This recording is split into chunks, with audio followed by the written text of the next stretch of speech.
Hi, Gene. How are you? Good. Wait, let's see if I have the same microphone on. And then Steve Butts, state representative, is with us as well this afternoon. Hello, Steve. Mark, hello. Early Merry Christmas to you all. I like your hat. You're kind of rocking the hat today. Yeah, it's casual Friday. Well, it's cold outside, too. I heard it was going to be cold in here, so I dressed warm. It kind of always is. It's warm in here. But now it's almost normal. I fixed it, Jane. I'll explain later. Well, because I bought a damn thermometer and I put it in here yesterday. I don't know why I didn't do this months ago or years ago. And it was 66 in here yesterday. So I texted the suits, and I said, hey, can you do anything? And all of a sudden, Sue and I were literally in the studio yesterday. Steve, you were listening. You felt the heat. You could, how you could smell it? Yeah. The furnace or You're whatever. like, oh, it woke up. Like, wait, is that all I had to do? But we'll... Well, that call to OSHA didn't do anything. No, not at all. And I know, again, the audience is really demanding information about the studio temperature, so we'll continue to update them as we go along. But Steve Butts, let's start with some local stuff here. Sometimes we start nationally. We're going to get into the drones and all the other things that are going on in Washington right now. But this situation here, and you joined me on the show yesterday, Steve, to talk about St. Louis Public Schools and the audit, which, as every day goes along, we're finding out more disturbing things. You are justifiably pretty worked up about this. And, again, we're finding things that are happening that really shouldn't have happened, and they all happened in the last 14 months, right? Yeah, that's the case. I mean, Mark, of all the scandals that have hit locally, I can think of none that have a greater impact, that happened so quickly, and to me, just downright shocking. So for those that don't know, and I hope everybody gets on this bandwagon and demands justice for this city and the kids of the school district, because that's really who are the losers. But just over a year ago, the school board hired Dr. Keisha Scarlett from Seattle. Within a very short amount of time, financial stuff is going the wrong direction in the district. But at the end of the day, the downright incompetence and I believe almost criminal behavior, and I was in Jeff City yesterday, I wrote a letter to Gabe Gore saying you have got to look at this evidence. I mean, this person, Dr. Scarlett, took out numerous credit cards to the fact that Matt Davis, vice president of the board, didn't even know that had happened. Right. And in a matter of months racks up tens of thousands of dollars of charges. And I mean, this is a person with a PhD who's 50 years old. I mean, absolutely she knows better. And when you start putting your own personal massage envy Hooters? on your thing, go into Hooters. Oh, wait, there was Hooters Go involved? into Top I missed that. Golf. No, there was adult entertainment. Unbelievable. It never ends. The list is shocking. Local media is doing a great job reporting on this. Blythe Burner has really come through huge. It has got to be reported, investigated, and I hope at a minimum restitution. She owes every dime back, and the $263,000 that she was paid, she owes that back. I'm shocked that somebody could do this and not think. I guess you have to assume that people aren't going to discover this behavior. Jane, do you think there's crimes that are committed here? Oh, I mean, I think what's happening with money involving this SLPS, involving this federal money. Well, the whole city. And the whole, now we're hearing about the forced renovation program. And, we're going to get to that. Oh, yeah. So, I mean, this is, all you need to do is read the list. And the reporter, the Post-Dispatch reporter, was able to confirm that, in fact, these charges were paid by the district. So there's no system currently for payback, and maybe, I don't know, but no one has come forward and said, oh, by the way, all this is paid. But regardless, you don't get to use SLPS's credit card for private expenses. Well, this should have been overseen by the school board, who won't even publish their minutes. They're doing private meetings. Apparently, some school board members had these credit cards and were making these illicit charges. A lot of travel. Lots and lots of travel. Wait, let's focus on one bit of travel. They went to Japan for a school superintendent's conference. Mm-hmm. Japan. In Tokyo for $10,000 plus. And I'm like, who knew? I travel for conferences and we go to Nashville and maybe Vegas. I thought the school superintendents, I guess they should meet in Des Moines just to pick a city. Who has a school superintendents association conference in Tokyo? Well, I mean, yeah. I think, everyone knows I support school choice. You could give every student in the city of St. Louis a voucher to go to a private school of their choice for the amount of money that the state puts in, and it would be about $280 million. Their budget is $483 million. They cannot figure this out. As long as I have lived in St. Louis my whole life, there's been problems with the city. The state took it over for a while, then they put it back. They cannot seem to figure it out. There's no oversight from the city. No. No. And to their credit, I hate to say it, but the city has nothing to do with the schools. The school is a school This district. is on the board This is, I mean, you and know. on Dr. Scarlett. But I'm And told we're constantly that school boards are accountable to voters and they have more accountability than private schools, and they do not. They are not holding Not people this accountable. No, but it happens. This is not that unusual. Steve, This is a Steve, big you said amount. you had friends on the board. Are they giving any explanation of this? Because not only, I don't know who's running the show right now, but the person who basically stepped in for her also has some allegations and questionable Well, spending. she's Yeah, one correct. of the cronies of Right. her. So I do have 3 friends on the board, and I would say one of them, is just overmatched. I think she would say she's bewildered at the job. The others, they're disappointed. They know they made a mistake in hiring. To their credit, I mean, they fired her quickly. I mean, there is that. What sort of vetting we did to hire the woman in the first place. But really, to me, I get all the structural Who's the comptroller problem. that looks at Hooters and says, maybe I should tell somebody? Well, or when you've been having an average monthly credit card bill of $1,100, and now all of a sudden it's 20,000 or whatever. $18,000 a Right. Well, they month. found one legitimate purchase. One thing for the kids. Yeah, and that was where the one of the basketball team got to go to a tournament or something, and so they found that was legitimately for kids. That was all. It's terrible. The kids, and we've lost faith in all our institutions, and things like this just only make it worse. But it's not fair to the kids. It's also not fair to the taxpayers. No. But she was paying all these contractors, her friends, this money. Who was overseeing that? That's got to be the board. I mean, It has to be Yeah, thousands shame on the board. Yes. You're right. They fumbled They're this the bad. ones with the fiduciary responsibility to the schools and the children. But to say when you're accountable, when you're a volunteer and you serve at a volunteer capacity, sure, you're elected. You're going to run for re-election. There's going to be election here in spring of 2025. But Shame on the voters. Shame on the voters. None of these you people can't- have any experience whatsoever. But if you send your kid to a private school, you can take your kid out of there. Families in the city don't have other options. They're stuck with these schools. Correct. And I also think we do. that We got charters. We got some Mo scholars going. So But you maybe there combine needs to other be some options. standards But inside. if you combine this with everything else that's happened to it, the learning loss and the other devastating Yes. things to kids, it's horrible. And I hope there's going to be Another some generation. accountability. But let's Another talk about some other generation. things related to the city that aren't great. So this is the tweet from Les Sturman and Citizens for Greater Downtown.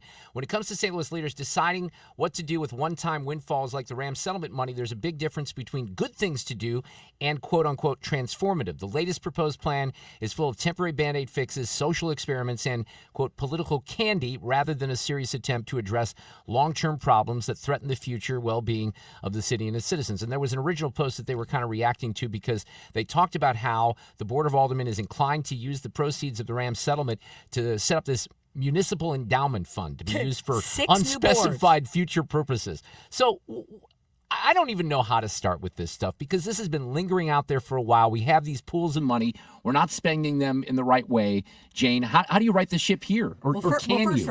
First of all, it is amazing that they sat on this money for 3 years, but right before the mayor's election, they decided they're going to start doing this nonsense. So that is disgusting just there. Okay, so now we're going to just start giving out money. Okay, it's raining in St. Louis. 6 new funds with 6 new boards. Because these people are incapable of making a decision and governing, okay? And it's the mayor, the president of the Board of Aldermen, and Alicia Saunier appears to be the most powerful alderperson On with that board. zero experience in public policy. Zero. And so this is very tragic. Even the Post-Dispatch just came out in the editorial and blasted this plan and says, there's not a dime for public safety. Not a dime. So of the Rams money and the ARPA money, $750 million. You know how much police got? They got about $7 million. They get some new cars and they get a new elevator at headquarters. They get a couple little things, but that's it.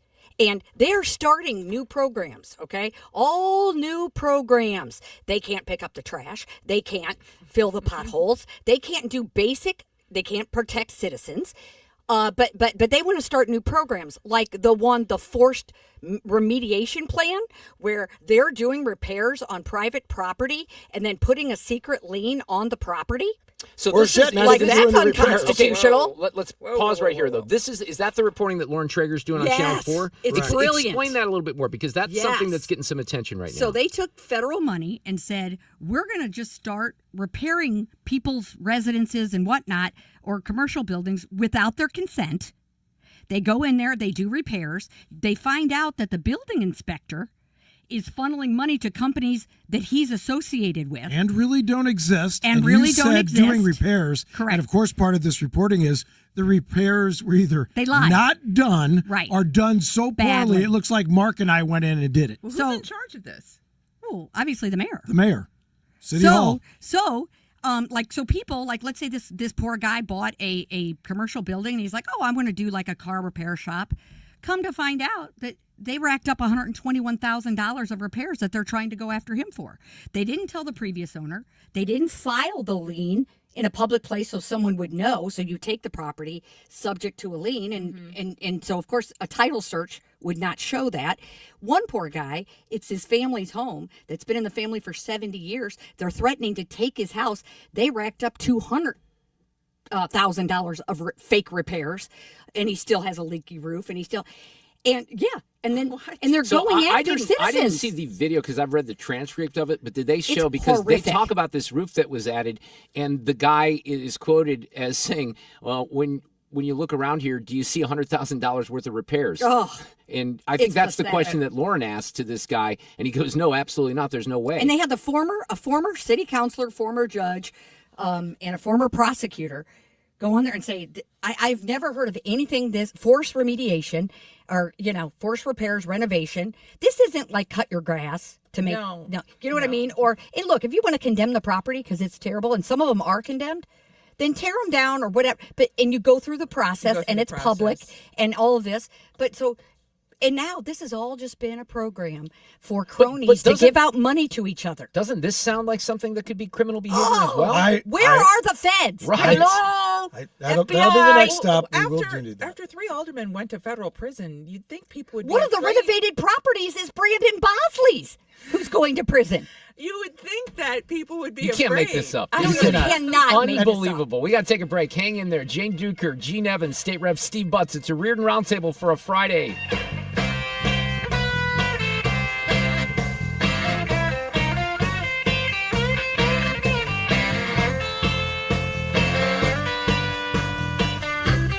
Dependable traffic on 97.1 FM Talk.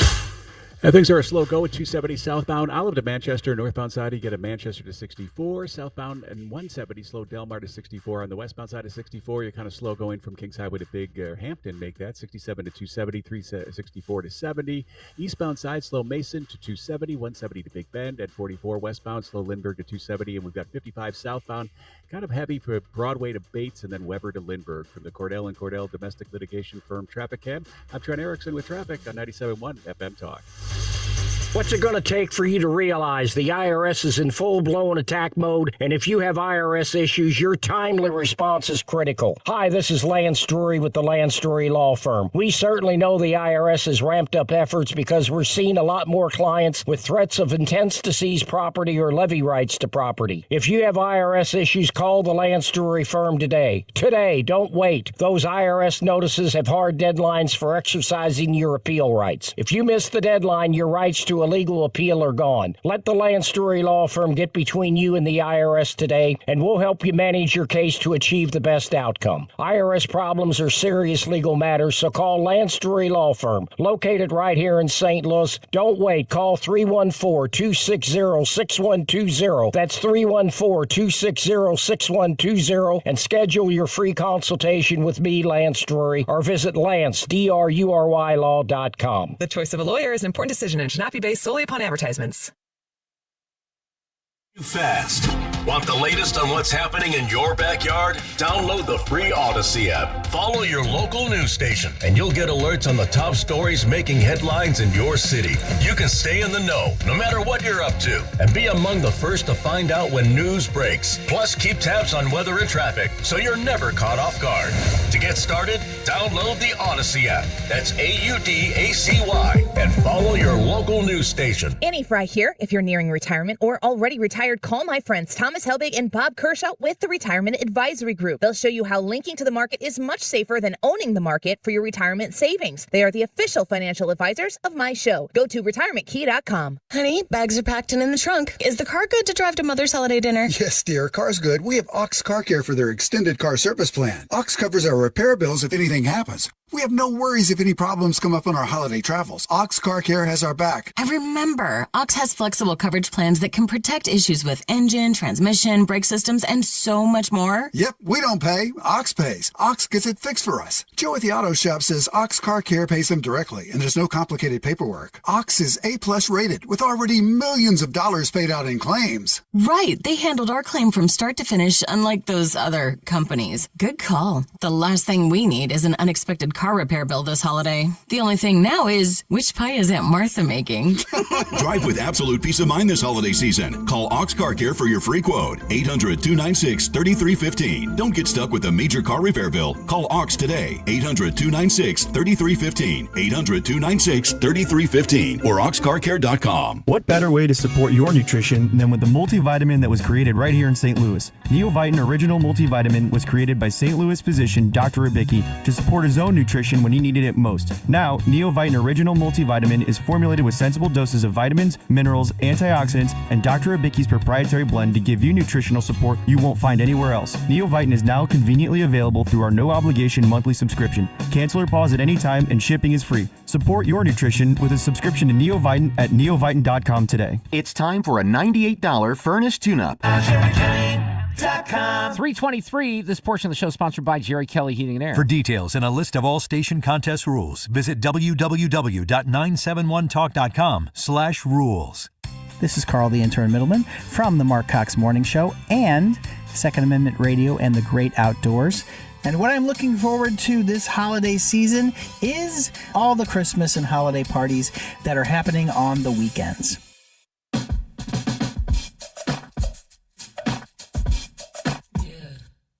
It's the Reardon Roundtable on 97.1 FM Talk.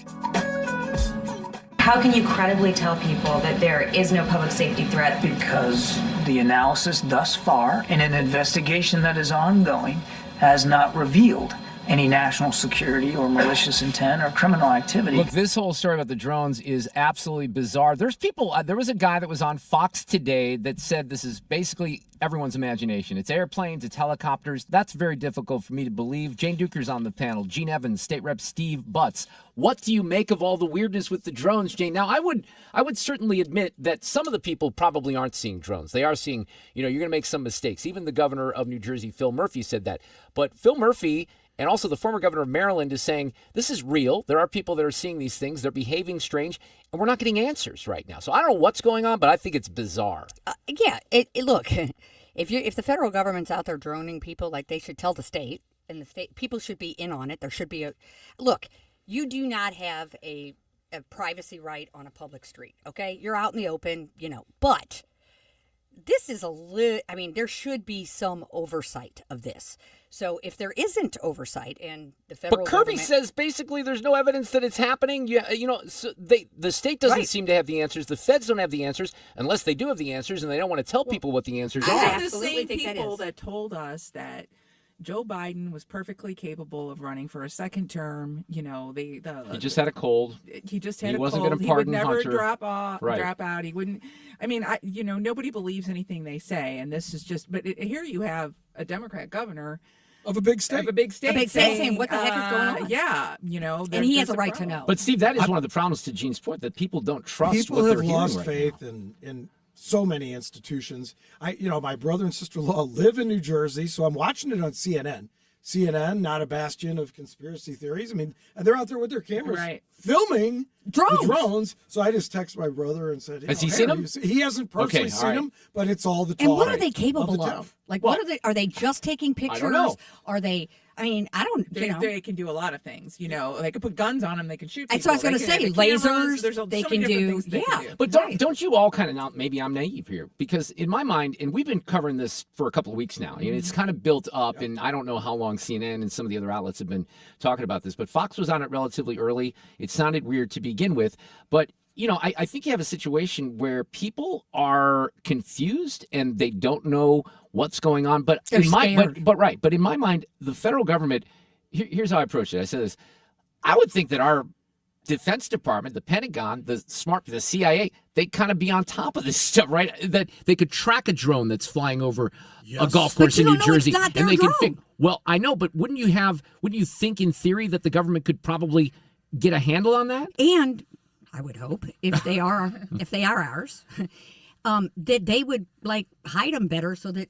If you're really trying to do something double secret probation, you're not doing a very good job of it. Yeah, right. you're busted. So it's not, it's not serving the purpose of secrecy. Well, the ones so who then said, you really need to give it up as to what you're doing. Right. But you have a member of Congress who said that he had sources telling him that it was an Iranian ship that was sending off. The Pentagon says no. Kirby says no. So there's a lot How of do you confusing know if information. you don't think they're there? How do you know? That's what an it excellent is? question, Jane. I don't know. That's why it's so but weird. A large ship from Iran parked right off the east coast of the United States. You'd think we'd know that. And I would think Right. we would know that. Yes. They don't. Isn't that what the drone's for? I But guess. if they won't give us information, that's when you have these conspiracy theories, or people come up with all kinds of things. They're gonna fill the void. You know? We have a lot of topics to get through, so let me wind through them as quickly as possible. Steve Butts, I'll start with you on this. I don't personally know anyone, Democrat or Republican, in my circle, which is maybe pretty limited, that thinks that Danny Penny should have even been on trial in New York City. You've been on the subway many times. I have. The jury did the right thing here. They did. When system I heard worked. the first story, I couldn't believe that the guy even had to go on trial. They reached the decision correctly. I have been on the subway many times in New York, and I thought the other explanation he gave, saying he also had been many, many, many times on the subway. There is bizarre behavior. It's just part of being in New York City. But this was much more than that. And multiple people said they all feel. Was there they just anybody feared for on the their train? lives. This is what I didn't understand. Was there anybody on the train who No. said he didn't do the right No, thing? no, not So one. how do you, as a prosecutor, overrule sort of the opinions of the people that were there? And so I am proud of the jury, and it does show that our system works because they said, well, I'm not going to supplant don't my you judgment for the people that were there. But They you have knew. to be in a very Alvin Bragg and his folks have to be in a very, very quiet circle of people if they're not telling they them. all live in a bubble. Well, that's a big Kim bubble. Gardner, Wesley Bell, Alvin Bragg, they all live in this But don't crazy you bubble. think this is going to keep people? I mean, dangerous things happen in public transportation sometimes, and there are people who step in. But something like this happens, and everyone says, "I don't want to stick my neck out. I don't want to stop and help somebody on the Absolutely. side of the road. I don't want to protect the woman and children I sitting agree. next to me that are being threatened." I mean, it really sends a message that is, don't stick your neck out because the cops are going to come after you. Which is the absolute last thing right now, currently in our society. That we need. We are Ever, so right. divided that we need to, and the idea that you would ever send a message to not help your fellow man, it's wrong on so here's many the good, levels. But here's the good news, I think. I really do think there's some good news here. When this all came out on Monday, and I was a little surprised it happened so quickly, and of course, goes we to can show get you. into the United Healthcare shooting. We'll segue into that in a second. But, I was so happy because I think a lot of us were really worked up about this. I mean, this was a case that I It's really shocking. cared about because it was so shocking. So the good news is, though, this is what I felt on Monday, that all these BLM, supporters that were out there saying stupid things and threatening things, I felt like it wasn't going to manifest into anything. No riots or anything because BLM is not relevant. Those progressives with that message that They're we heard, done. they're done. Go away. And that's the good news. That is the good news. Look, I defended my Democrat friends because I don't know any Democrats who thought that Danny Penny should not only been on I trial didn't know or any convicted. human Yes. Thank you. And this idea that and then you know what was very heartening? You know how many people showed up for Cori Bush's and Jamal Bowman's? Like 5, if that. Yeah. By the time their she farewell spoke, it was like speeches. 2 people. Right. Okay. So Pendulum swing, and that pendulum has swung back. Amen. And so these people who are still chasing my Democratic friends, if you're still chasing this nonsense, you need to stop. And people are done. So, yes, the system worked. I'm so proud of the jury system after that. So let me talk about Brian Thompson and his assassination. We have now the suspect, but this is the other thing that we've been hearing on the media all week. This is not to say that an act of violence is justified, but I think for anyone who is confused or shocked or appalled, they need to understand that people interpret and feel and experience denied claims as an act of violence against them. Violence is never the answer. This guy gets a trial who's allegedly killed the CEO of United Health. But you can only push people so far. And then they start to take matters into their own hands. So there's a really, really good piece in the New York Times today by a guy by the name of Andrew Whitty, who is the chief executive officer of United Health Group, which is the parent company of United Healthcare. And I would recommend people read it because it talks about some of the things that Brian Thompson was doing at United Healthcare in particular. Everyone wants to use him as a symbol for everything that's wrong in healthcare. I think we're finding perhaps unfairly, but the way this is taken off in some of the dark spots of Twitter, et cetera, Jane, are more than a little troubling. Oh, it's so beyond disturbing because there are people who were dancing on this guy's grave. It's revolting, and it's not in the dark sides of Twitter. These people are kind of open about They are. it, which is disgusting. And you know what, AOC and Elizabeth, you've been telling these fools, these young children, these professors have been telling these young children that your feelings allow you to commit violence.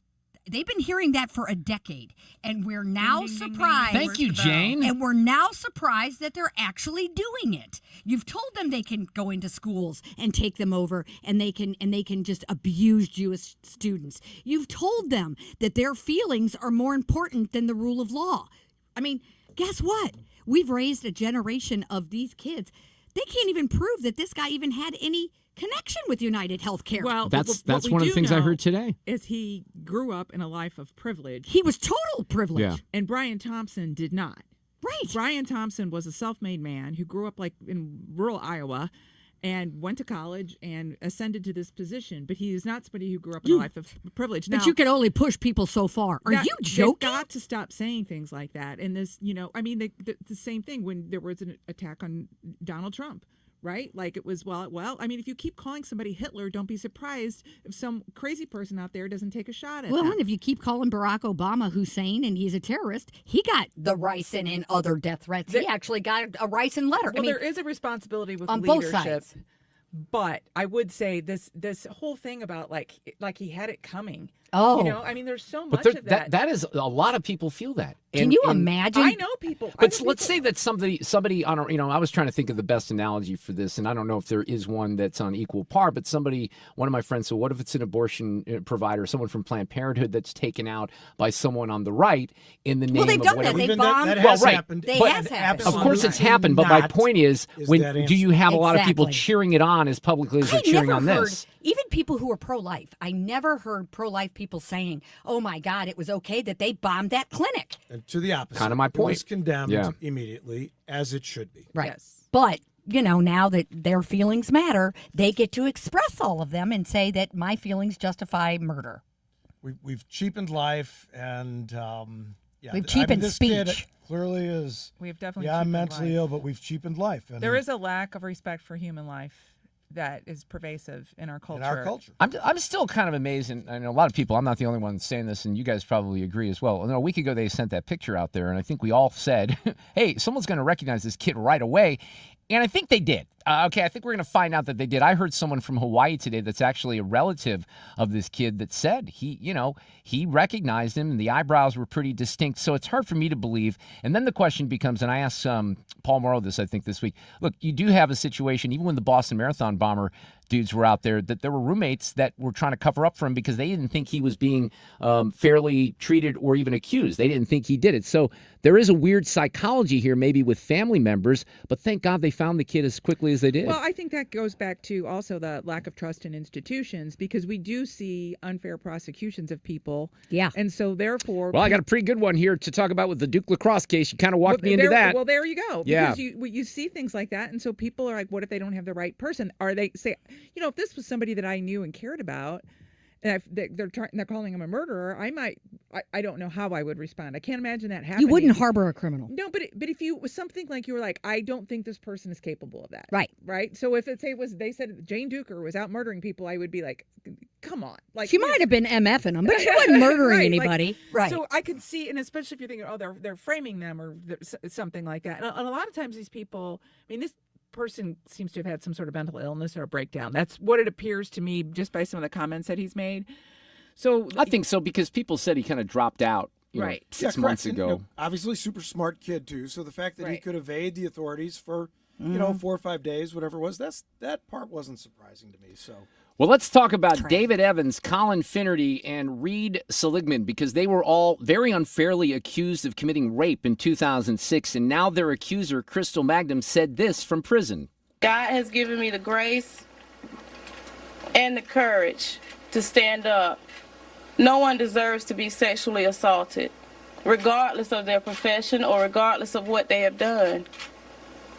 I'm a real person. So let me correct myself there. That was from 2006. That was the accusation. Today, I testified falsely against them by saying that they raped me when they didn't, and that was wrong. I hope that they can forgive me, and I want them to know that I love them, and they didn't deserve that, and I hope they can forgive me. well, look, we knew that this whole thing Let me guess, was was it a a frame parole job meeting? for a while, but yeah, well, there is Let me guess, some she's feeling. looking for parole. Yes, she is looking for parole. What's yes, that? they got her online. Oh, okay. I didn't know if that was why she was in prison. No, she's in prison for murdering somebody. That's what she's in prison for. Oh, I thought she got nailed for lying too. No. Well, she might have, but But she was in she's in prison she's a murderer. for something Nice. else. Well, but then maybe look, you this ought is to this is an example. It was a long time ago when that happened, but it's an example of early media malfeasance because everyone bought that. Now I'm told, and I've been told this a lot in the last 10 years, always believe the woman.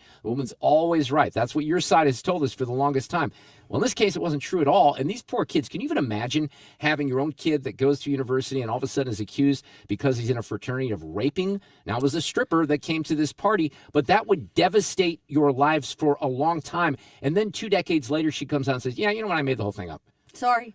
Well, it's also not fair to rape victims because there are real rape victims who aren't believed. That's a good point, women too. who are sexually That's assaulted. who she's hurting the most. That's right. That it is, and it's terrible. It's just like when people scream, people scream about something that didn't really happen. It hurts the people who are real victims, and it's not fair. And I mean, look at Pete Hegseth. When you talk about media malpractice and what just happened to him with ProPublica, I mean, and that whole. What they said he didn't get into West Point or whatever. I mean, they made up. See, that's a stunning story. ProPublica goes to West Point. They claim that they have 2 sources that say, no, he never even applied. He never got in. He posts the letter from the acceptance. He decides to go to Princeton. There's no doubt. And then they finally correct it. They almost did a hit job, but ProPublica backs off. But this is what they do. And, they send these emails out. They give them an hour to respond. We're going with this story. We need your response right now. And it's, bullying by the print media in particular with what happened here. And it's good that got exposed. Yeah, I mean, good for Pete Hegseth. I mean, I'm no fan of him running the Department of Defense. I'm just like a guy with virtually zero executive experience running a department of that size. To me, is crazy. I don't know that he's going to have the competency level, but for them to, the way I was listening, saying, to not know that the guy was accepted at West Point when he's absolutely got proof is crazy. But they've hurt their own case because now Republicans in particular on the Hill, even if they have concerns about his executive experience and ability, they have made him a sympathetic character because of the way they've attacked him. This So they've actually, his stock has gone up. Right. So they actually have hurt themselves, but they're hurting their own institution, right? Because it's ridiculous now. You have to verify everything through 4 or 5 different sources. And even then, sometimes it's not true or it's been twisted. And you can't, people are like, where can I go? People always ask me, where can I go for one source that's unbiased news? I'm like, just the Reardon Show. Other than that, I don't know. I would recommend the Free Press. If you go to the Free Press, Yes. look, there's former liberals at the New York Times that are running the Free Press, and Barry Weiss, et cetera, and they do a good job. But And then you there's still people on have to Substack. discern. You still have to discern because I think sometimes you would always have to. St. Louis Post-Dispatch is doing a phenomenal job on SLPS On that story. topic. Correct. They are. But on other topics, you'll be like, oh my God, They did great on the SLDC grants. They've been doing But look, great reporting, so at least give them credit. that's what I mean. Steve, Absolutely. I will give credit because here's the Absolutely. biggest concern that I have, and I rip the Post-Dispatch as much as anyone else, and not the sports department. I keep that separate. But this is another example. We talked about it for those people who are missing. We talked about this audit in the beginning segment. That's the perfect example of why the local press is so important, because otherwise, where would we have this exposed? No one would right? report those It's stories. not a national story. I mean, Some of it might wind up that way. Some of it might wind up that way. I'm just wondering truly a when the national story. I don't feds, think people care when are that the much feds about going to St. come and Louis. say St. Louis is abusing all this money we gave them, and maybe we need to do something about it? I mean, seriously, name a program that they've used federal funds for that has gone smoothly and done when it's supposed Well, to I do. can't do that personally. Hang on, one more segment of the Roundtable coming up.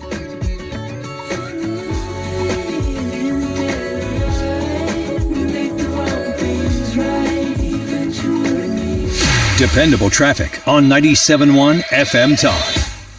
We got some difficulty on southbound 270. It's heavy from Page before Manchester with a crash in the 2 left lanes. And then you've got northbound delays from Doherty Ferry to past Manchester with Gapers delays. Eastbound sides heavy from about 67 to past 170. 170 southbound slow Delmar to 64. Your northbound side is heavy from Airport Road up to 270. Westbound on 70, slow through O'Fallon. Then Lake St. Louis to past 64. 64 delays go westbound, slow from Kings Highway to Hampton. 67 to 270. 364 to 70. Eastbound slow from Mason to 270. Then we got a big night to Big Bend. 44 westbound slow Lindbergh to 270, and 55 southbound heavy from Broadway to Bates and Weber to Lindbergh. From the Cordell and Cordell domestic litigation firm Traffic Cam, I'm Trent Erickson with traffic on 97.1 FM Talk.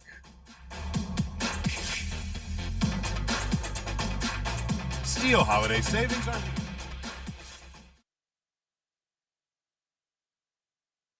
Great deals on long-lasting tools. Find the perfect gift at your local Steel dealer or shop the Steel Holiday Gift Guide at SteelUSA.com. If you're trying to sell a home, there's only one agent in town that I trust, Mark and Neil Gelman of eXp Realty. My friends Mark and Neil have the best system to connect you to the best qualified buyers, getting your home sold fast and for top dollar. 314-336-1991. Go to thegelmanteam.com. The American Cancer Society calls upon Black women from all walks of life to join Voices of Black Women, a groundbreaking research study led by the American Cancer Society. Voices of Black Women is designed to better understand why and how cancer and other health conditions impact Black women. Go to voices.cancer.org. If you have unfiled taxes or are in debt to the IRS, this is important news. Did you know the IRS has programs specifically designed to help people struggling with tax debt? Powerful tax assistance programs that can save you thousands if you qualify. No one knows these programs better than the experts at Optima Tax Relief, America's most trusted tax resolution firm, A-rated by the Better Business Bureau. Their award-winning team of tax attorneys and licensed professionals have resolved over $1 billion of tax debt for their clients. One call to Optima can start the process, helping to end your worries about wage garnishment, asset seizure, and other IRS actions. Make sure you're getting the best options to solve your tax problems. Call the experts at Optima today for a free confidential consultation. Call 800-987-6122. 800-987-6122. 800-987-6122. Optima Tax Relief. Some restrictions apply. For complete details, please visit OptimaTaxRelief.com. The holidays are happening at Diamonds Direct. Still rushing to finish your holiday shopping? Don't worry, we've got you covered. Now through Sunday, it's our last chance sale with 20% off virtually everything. Earrings, bracelets, pendants, and more. Plus special financing options up to 5 years. But don't wait. This is your final opportunity to find the perfect gift at the best value before the holidays. Plus special designer appearances. Visit us during extended holiday hours or shop online and pick up in store. Our 20% off last chance sale ends Sunday. Learn more at DiamondsDirect.com. This station is now conducting a test of the emergency alert system. This is only a test.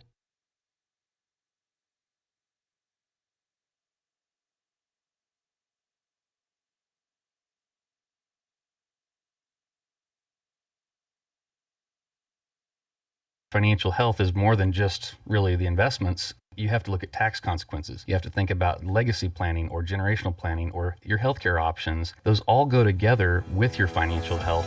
Join Matt Goolsby for Retire Hour to hear his team in finance, healthcare, estate, and taxes discuss changes in law, strategic planning, and answer listener questions. Submit your questions to be answered live on air at retirehour.com.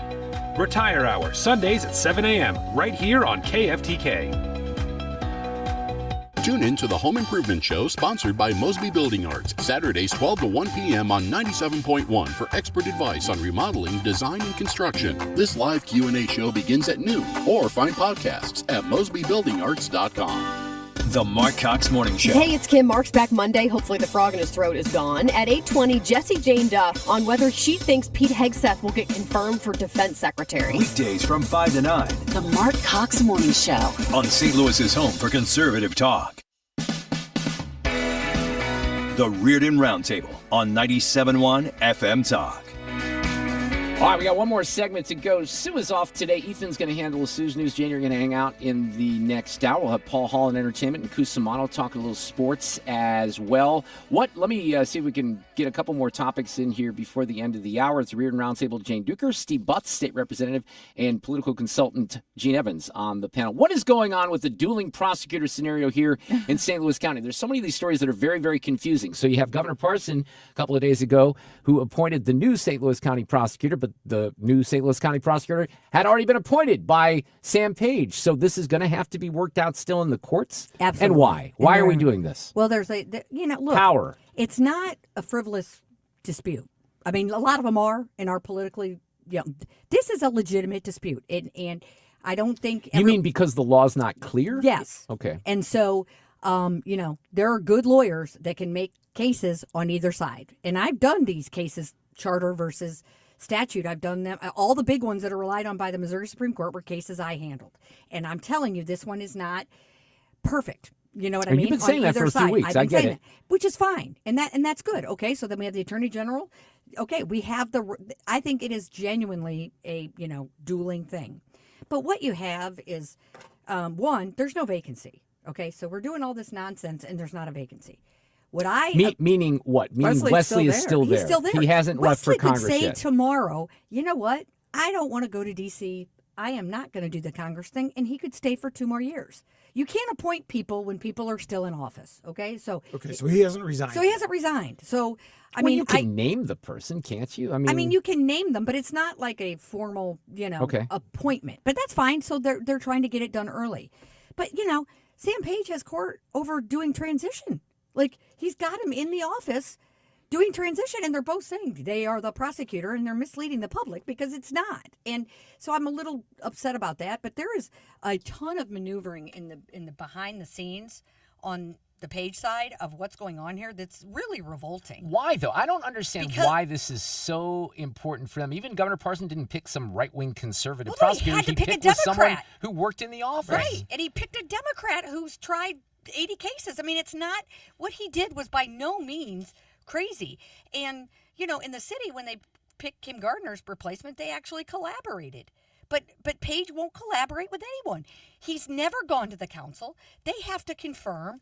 Wouldn't it be better if you just talked and said, hey, is there a candidate out there that we could all agree on and then we'll all So who's do that? actually in charge? Because my understanding is Van Ostren's already in there, but Wesley hasn't officially left. And now we have a new. So are there 3 people? Well, that's the other thing that's weird because that guy had quit his job, right? Van Ostren had quit his job. He was violating the Hatch Act. You cannot, as a federal prosecutor, try to go for a partisan type office while you're there. He had to go. And the problem is, I think they found out, and they were like, "Dude, you're violating the Hatch Act. You have to resign now."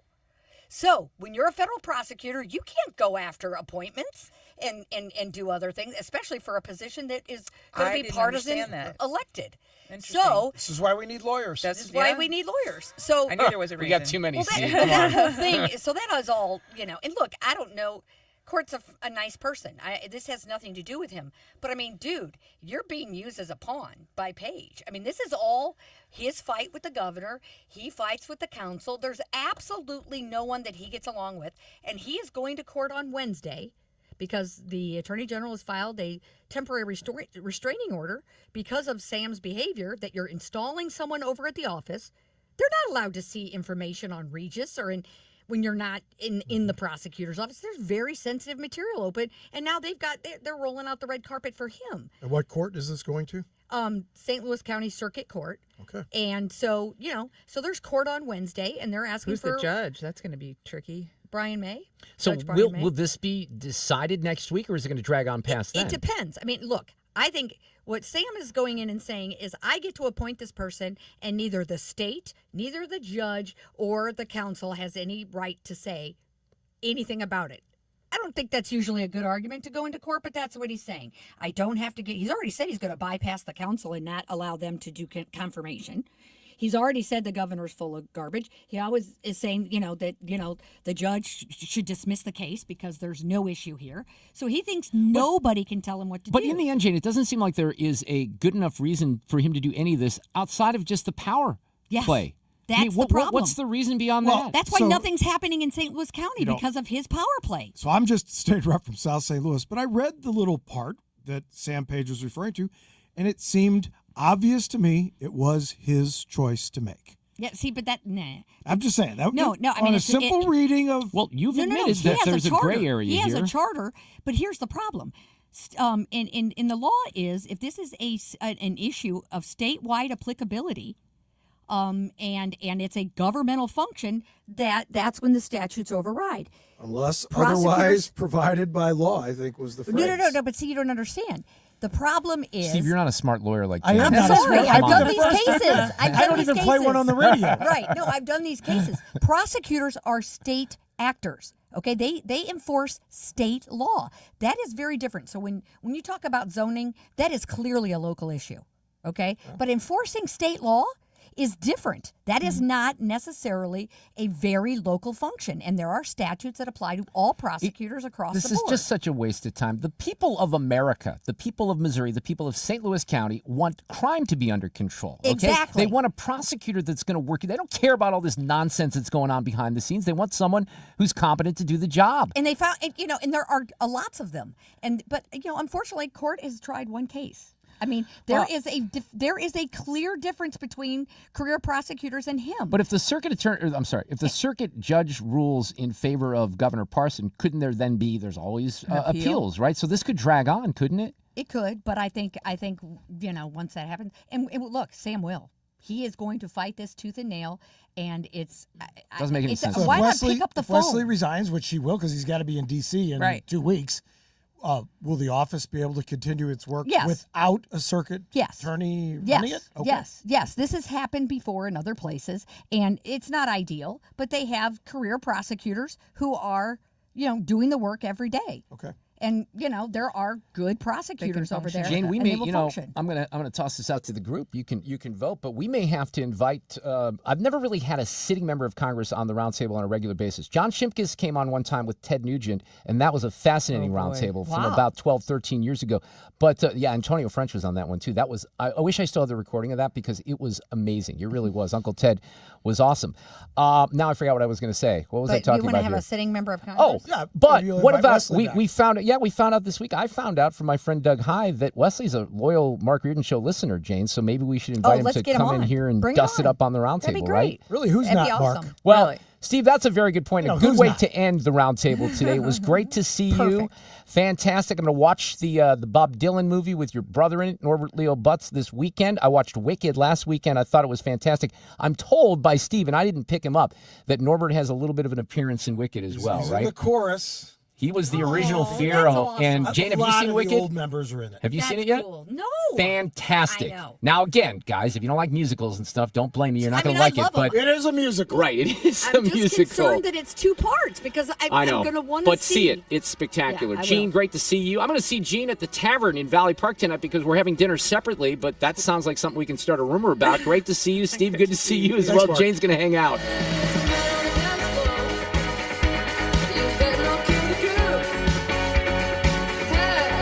Dependable traffic on 97.1 FM Talk.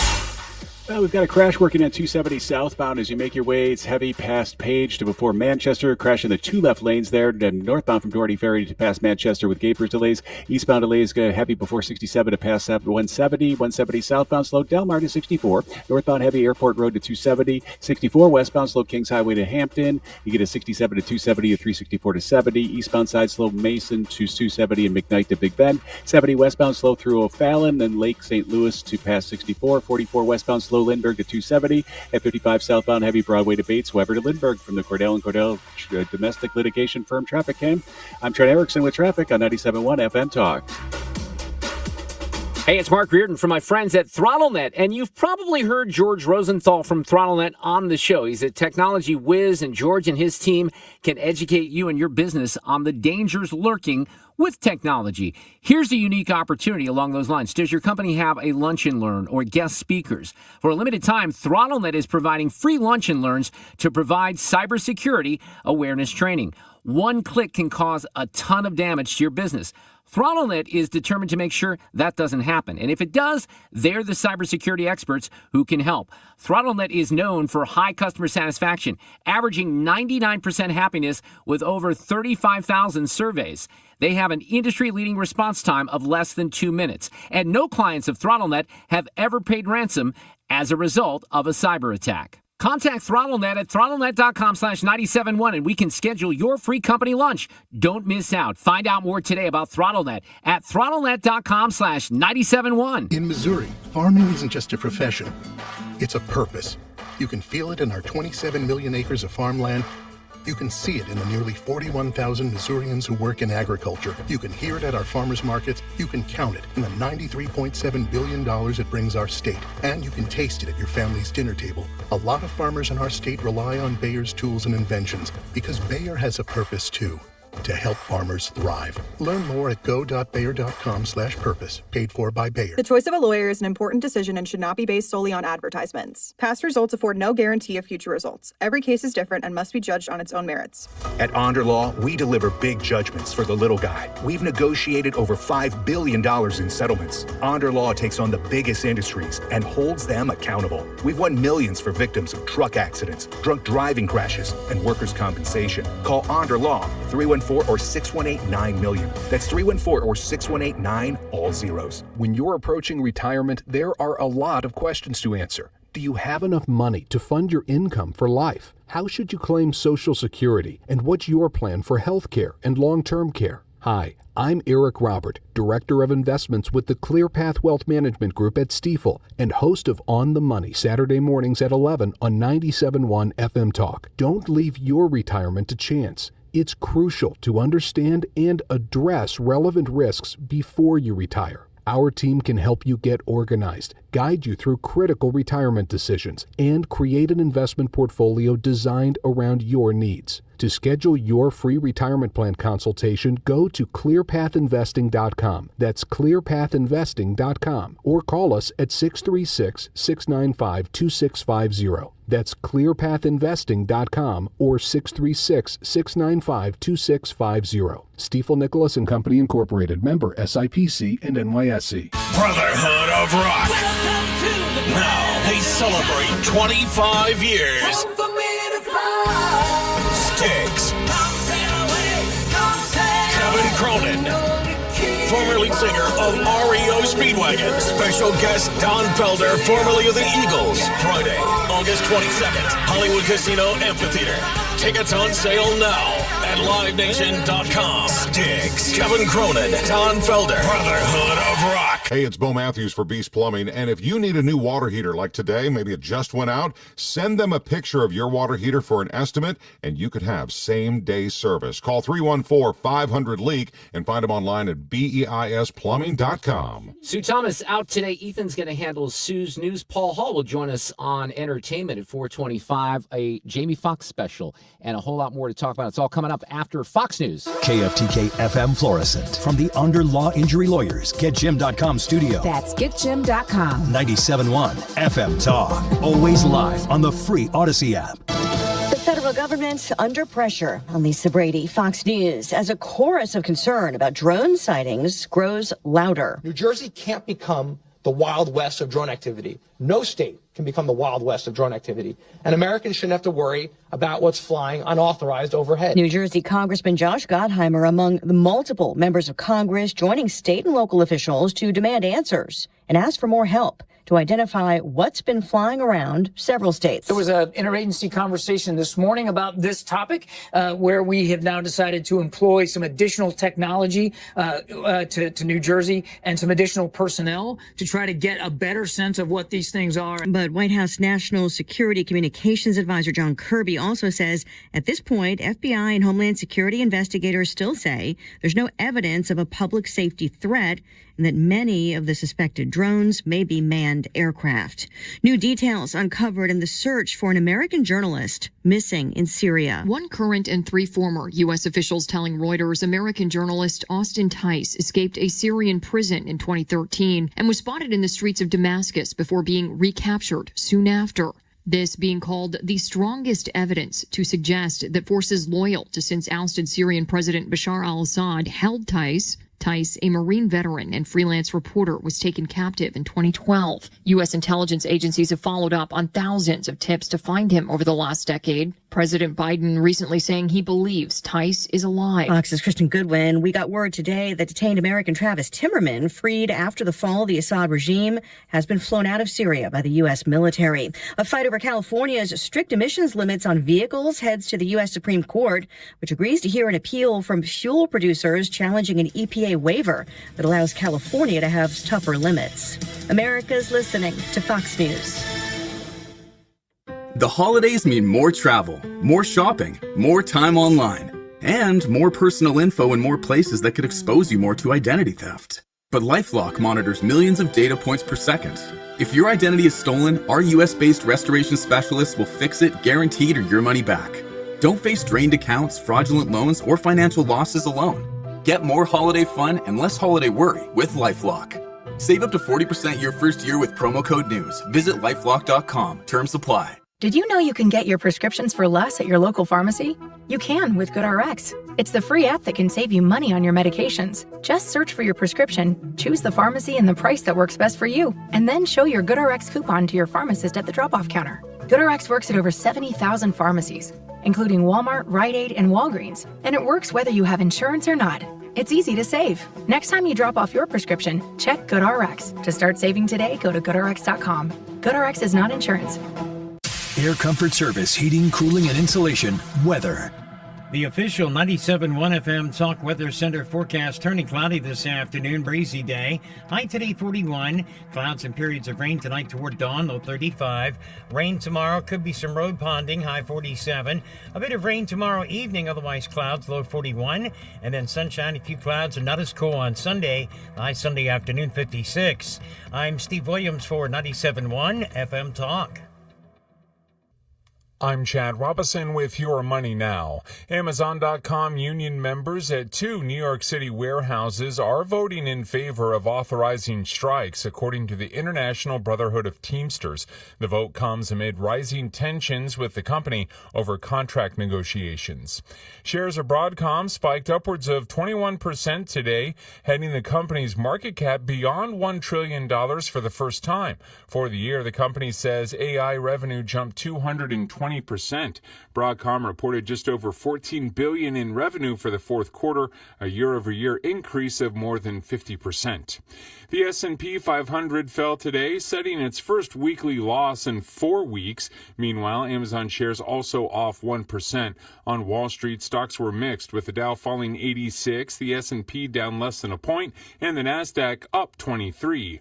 U.S. crude oil futures for January up 1.5% to above 71 a barrel. That's Your Money Now. If you're living with dry age-related macular degeneration or dry AMD, you may be at risk for developing geographic atrophy or GA. GA can be unpredictable and progress rapidly, leading to irreversible vision loss. Now there's something you can do to slow it down and get it going slower. Izervay is proven to slow GA progression. Izervay gets GA going slower. Izervay or avacincaptad pegol is a prescription eye injection used to treat GA. Don't take it if you have an infection or active swelling in or around your eye. Izervay can cause eye infection, retinal detachment, or increased risk of wet AMD. Izervay may temporarily increase eye pressure. Your vision may be impaired after an eye injection or exam. Don't delay. Ask your doctor about Izervay today. Said to him, I'm going to have Fred reach out and see a thumbs up. He answered me on that. Visit Izervay.com. That's IZER. This hour of the Mark Reardon Show is sponsored by Gamma Tree Experts. Your trees deserve the best care. Call Gamma Tree Experts. The T.R. Hughes Homes for the Holidays display and inventory sale is going on now through the rest of the year. Move-in ready, up to $50,000 in savings just in time for the holidays. Visit trhughes.com for details. That's trhughes.com. I'm very much looking forward to Monday night because the Missouri Athletic Club is having the Jack Buck Awards, and it's going to be fantastic. Coach Drink is going to be there, and Brady Cook in the house as well. Coach Drink will be honored. This is an amazing event every year, and they do so much at this time of year at the Missouri Athletic Club. The kids camps are getting ready to start during the holiday at the West location. You have the Max Speaker Series, which is always outstanding. I know Ness Sandoval was just there a couple of weeks ago. We've had him on the air many times, but the Jack Buck Awards are really, really special. They've been around since 1970, honoring a very distinguished group of Hall of Famers and All-Stars and legends: Bob Gibson, Lou Brock, Ozzie Smith, Brett Hull, Jackie Joyner-Kersee, and now Coach Eli Drinkwitz on Monday night. So if you're going, I'll see you there. If you'd like to find out more about the Missouri Athletic Club and everything they do here in the community, mac-stl.org for the Missouri Athletic Club. Tony LaRussa here. Men, are you running out of stamina rounding third base? If so, call my friends at Victory Men's Health in O'Fallon, Illinois. Scoring at home is important. Just as important. I mean, as if you want to fill for a minute or two, run. then you can. I mean, I got probably like 6 or 7 stories. No, yeah, Jules on Hampton in St. Louis is paying some of the highest prices on gold, silver, diamonds, semi-precious colored stones, and fine watches on 3, site. 4, 5. Jules on Hampton is a premier jeweler with an exquisite selection of diamonds, 6 semi-precious stone jewelry, and vintage watches. Their expert design team can restyle your jewelry to today's contemporary style. They also do jewelry and watch repair. Need extra cash? Jules on Hampton is paying some of the highest prices on gold, silver, diamonds, semi-precious colored stones, and fine watches. Bring your collectibles and clocks, sports memorabilia, and figurines too. Jules on Hampton, 4506 Hampton, just 3 blocks south of Chippewa. Call them at 314-752-5000. That's 314-752-5000. So if you Danny Penny's going to be at the Army-Navy game. Yeah, with Trump. That's tonight, isn't it? No, it's Saturday. It's Saturday. And St. Louis Hills. I thought maybe it was tonight. I heard someone say it. For once, we might get a good Army-Navy game. They're all pretty good this year. Feliz Navidad. Feliz Navidad. Feliz Navidad. Prospero año y felicidad. Well, I think by Monday, Ethan, you're going to be in charge of this. We're going to go to all Christmas music for Monday up until Christmas. I'm going to be here until Christmas Eve. And as I've mentioned, Jane, I don't know if I've told you this, you've heard, I get to play a little disc jockey on Christmas Eve in the 5 o'clock hour. I'm going to air Christmas music. And this is one I think I might toss in. This is my friend's Fantastic Cat. They were just here. And their version of Feliz Navidad. These are 4 New York-based singer-songwriters. Anthony D'Amato is my friend that's in the band. And I just reached out to him yesterday and said, hey, do you guys have Christmas music? And he sent me a couple of clips, which are up on Tidal. And that's my streaming service and other streaming services as well. But I've had a lot of local people and people that I know, not only here in St. Louis, but some national touring acts. And I've just asked them the question this week, hey, do you have good Christmas music? And I've been overwhelmed by the response. So, and Brad, you've seen Fantastic Cat. They're really, really good. I did. I don't know how we're getting it all into 1 hour. And get this. I have to call. Yeah. It's his first time DJing since 1988. Shut up. You're just going to make fun of me at this point. He is old. By the way, it might be 87 because I started doing other things on the radio and then I started in talk in 1992. We have Jane Duker hanging out here with us in this hour, and that's Ethan Hannaford, who's going to do Sue's News. Sue is off until next Monday. Unfortunately, I know we always miss Sue, but she deserves the time off. And then she gets Fred, you get a break from her for a couple weeks because you're off Christmas week, right? Right. Yeah. Right. So we'll all be back together after the first of the year. Paul Hall will have the very latest on entertainment coming up in the 5 o'clock hour. Jamie Reed, the whistleblower from Wash U. We didn't talk about this during the roundtable, but the UK has banned gender hormones for teens, and she was at the Supreme Court a couple of weeks ago as well. Matt Pauley is going to join us in the 5 o'clock hour. I thought Steve Lukather from Toto was going to be here. We had a cancellation on that. Fred, you're all worked up about paddleball, aren't you? I'm not worked up. It's just that I had never seen it before, didn't even know what it was, and I was just flipping around, I guess maybe 2 nights ago, and on FanDuel Sports Network, they had the City Cup finals for the Professional Paddleball League, and it was taking place at the Paddle House in Brooklyn, New York, which I never even knew existed. Wow. And it was the women's doubles finals, and it takes place on a small court, kind of like a pickleball court, but it's got levels of like squash. But they have walls. That's the they've difference, got right? glass walls, and you can play the ball off the walls, off the turf. And it sounds a little bit like racquetball, but they say it's also kind of like squash and also like tennis. When I Googled this, it says pickleball courts are smaller than paddle courts and are similar in size to badminton courts. Paddle courts are laid out like a tennis court but are surrounded by glass walls and a metal cage. Pickleball uses a thin rectangular paddle and perforated plastic ball. Paddleball uses a paddle with holes and an unpressurized rubber ball. So there is a difference, but I don't think I've ever seen paddleball be played. Certainly not on national TV. What amazed me about it is that they did lots of lobbing. And it's a small court, so you would lob it, and I guess you're trying to get it right back to you so you can slam it. So it's like just a combination of lobbing and then slamming. It's pretty interesting. Well, pickleball gets that way too. I mean, if you watch the competitive pickleball, it's like they're just kind of, volley, and then all of a sudden, bam, they just go crazy. Like the pros go nuts and really fast, and it's fast paced. But I've kind of, I was really trying to get into pickleball. We were talking about it, I guess, 2 years ago. And I went out and I played, and Jane, we even talked about it, right? But then I've really never played again because it takes a group of people, and people don't like me, so it's really tough to get like 3 other people together to play pickleball. But I love the game. I really do. It's fun. No, it's fun. And I've done a face plant. Remember I sent the picture when we were in Florida? We were playing Oh, yeah, that's right.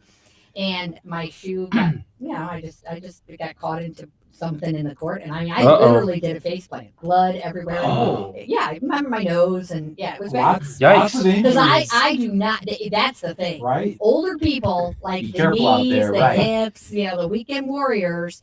But I mean, I love the game, and and I'm not going to leave anything off the court. I mean, that's well, we have here's one thing that I never did when I was younger, and they always tell you to stretch, and I never stretch, right? Well, when I play racquetball these days, I always stretch. I don't think it really helps me, but I've seen too many things happen. Like when I played pickleball about 1.5 years ago, maybe 2 years ago, with one of our sales folks here, she brought her husband, and we were all playing, and I mean, like 45 seconds into the match, he pulled a muscle, and it was done. He was just done. For the whole game. So, be careful out there, people. Especially if you haven't done things in decades. Exactly. You use a lot of muscles that you're not used to using. Because you're moving side. That happened to me when I started playing racquetball again 3 years ago. You're going lateral, and I couldn't move for like 3 or 4 days. I did a 5K last weekend in St. Charles, and I'm amazed at all the people that were really stretching beforehand. I just go and do it. But did you run it, Fred? When on the downhills. You did?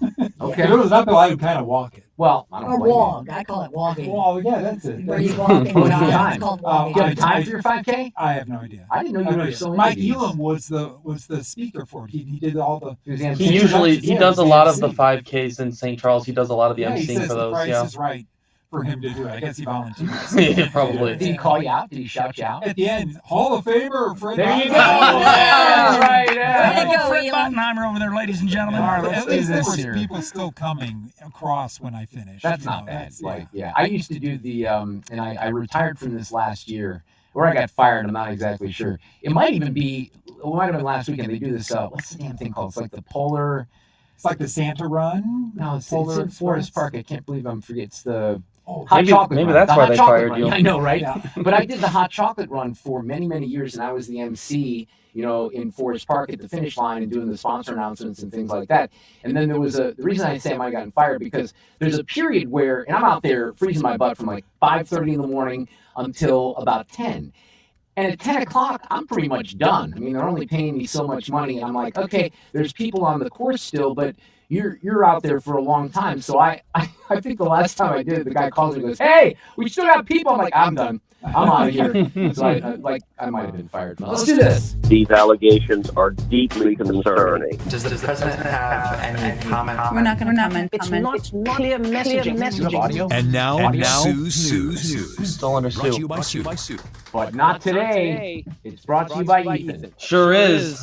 Feels good. Feels good to be back in the saddle. So we start off with in true Ethan's news fashion. I didn't know we had Ethan's news fashion, considering we've only done it a few times. But we've now got a trend that's already occurred. It's the third time, and now we're 3 for 3 in discussing sports. Okay, all right, which is not necessarily like our lovely Sue. Okay, so the Los Angeles Dodgers just had the troll of the year occur. It wasn't long ago that they won the World Series over the New York Yankees in 5 games. And if you guys remember how that game 5 went, it was totally in favor of the Yankees. They're winning 5-0 halfway through the game, and everything flipped and turned That's right. on one play here. The heating up Judge, who settles under this ball, but then drops it.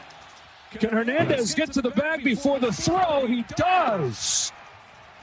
On a routine play, Aaron Judge just flubs it in center field. And then everything sort of collapsed from there. Everything fell apart from there. Well, the Los Angeles Dodgers and Major League Baseball partnered together. They put this baseball up for auction on the Dodgers website. An unidentified buyer won this baseball for $43,510. How brilliant is that for the Dodgers to be able to make that money off of that? But also, this thing's a little bit, I'm sure, for those Yankee fans out there. And like I said, a turning point in the World Series. And, of course, our very own Tommy Edman also is the one that hit that ball here. I think I forgot about that. That's right. Yeah. So he's got a big deal with the Dodgers. 5 years, $74 million. So someone is a big winner. And, of course, the Dodgers, the biggest winner of all. Like, with the amount of money that they're paying their guys these years, I'm sure any dollar helps. I just heard another name associated with the potential for being on the Dodgers that's significant. It's probably the Japanese guy, Roki Sasaki. No, it's someone else, though. I heard another trade possibility. I don't know. They seem to want everybody. It's every other day there's a new guy that there's rumors about going to the Dodgers. So if you guys were aware, today is Friday the 13th, which is, I think I missed that, which is commonly known as the most unlucky day of the year. It seems weird this being in December, because this feels like it should be something that only happens in October. Maybe that's just me. Nobody really knows exactly why it's referred to as unlucky. Some believe it's because Judas was the 13th guest at the Last Supper. Others think it had to do with the Templar Knights, whose downfall occurred on Friday, October 13th in 1307. However, the biggest pop star in the world, Taylor Swift, likes the number 13, and this is just theory. It has to be because her birthday is today, which falls on the 13th. Turning 35 today, so happy birthday to Taylor Swift. We got a little bit of music here as well. My sister's referred to as T-Swizzle. I don't know if that's a common thing for everyone or if that's just a them thing. But I really can't believe she's 35 years old, because I feel we've literally been talking about her for 20 years, right? Well, I mean, yeah, she was very young when she started. Seemed like that 22 song just released like the other day, right? And Sue mentioned this the other day as well. Her Eras Tour just wrapped up $2 billion in ticket sales. That doubles any other tour in history.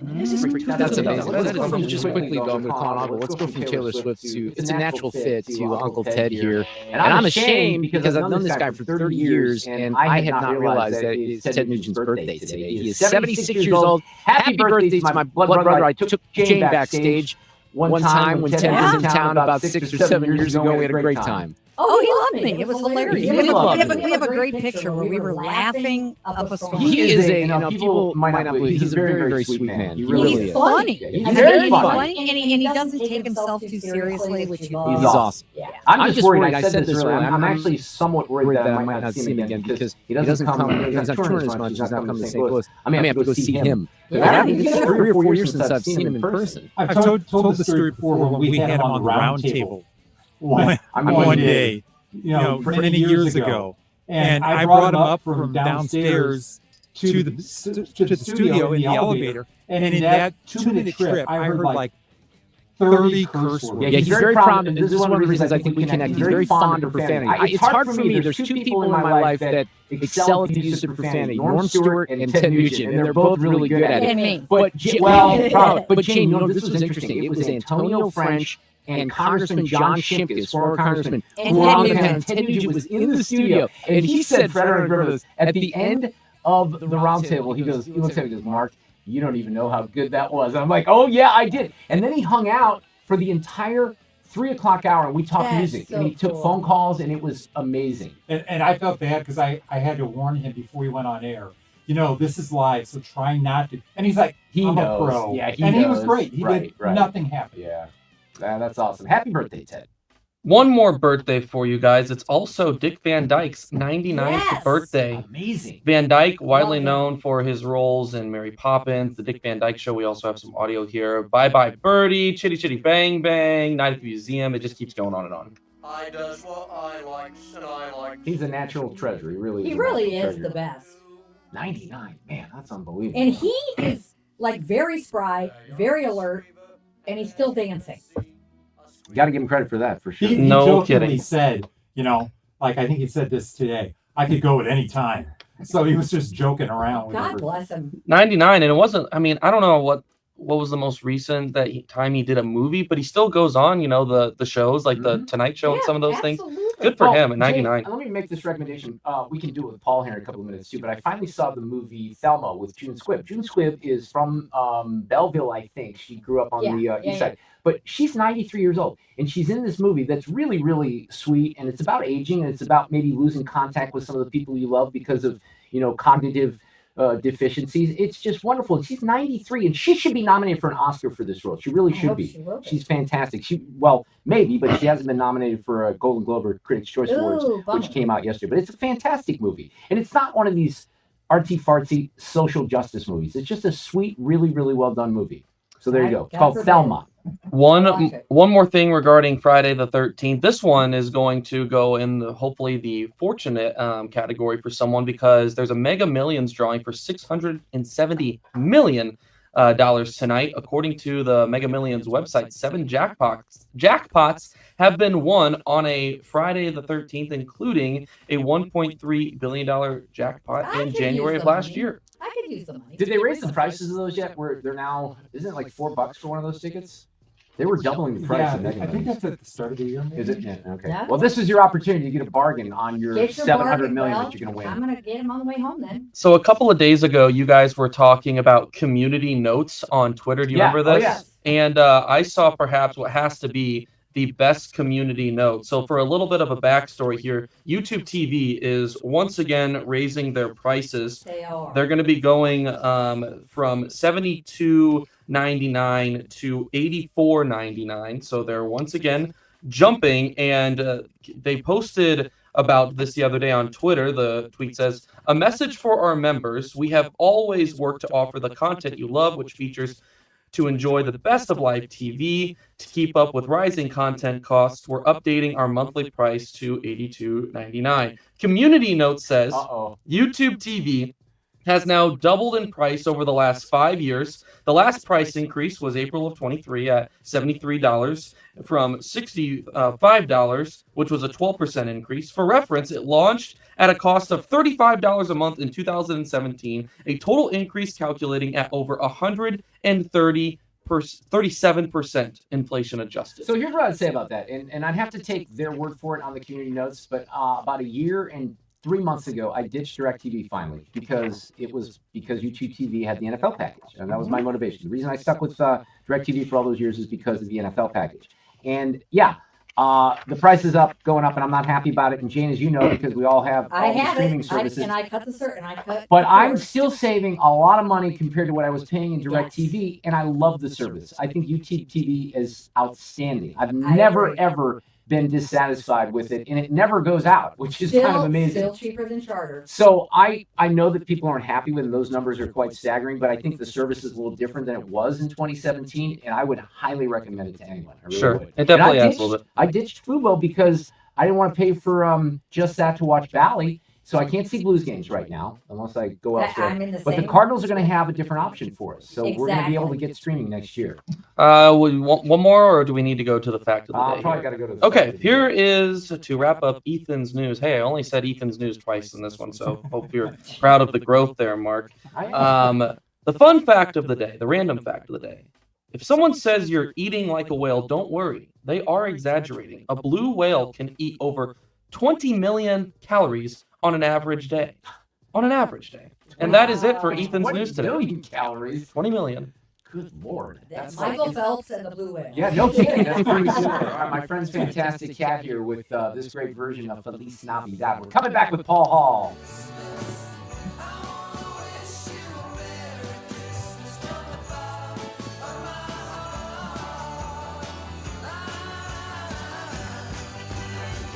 Follow Mark on Twitter at Mark Reardon KFTK and Instagram at Mark Talk. You're listening to the Mark Reardon Show.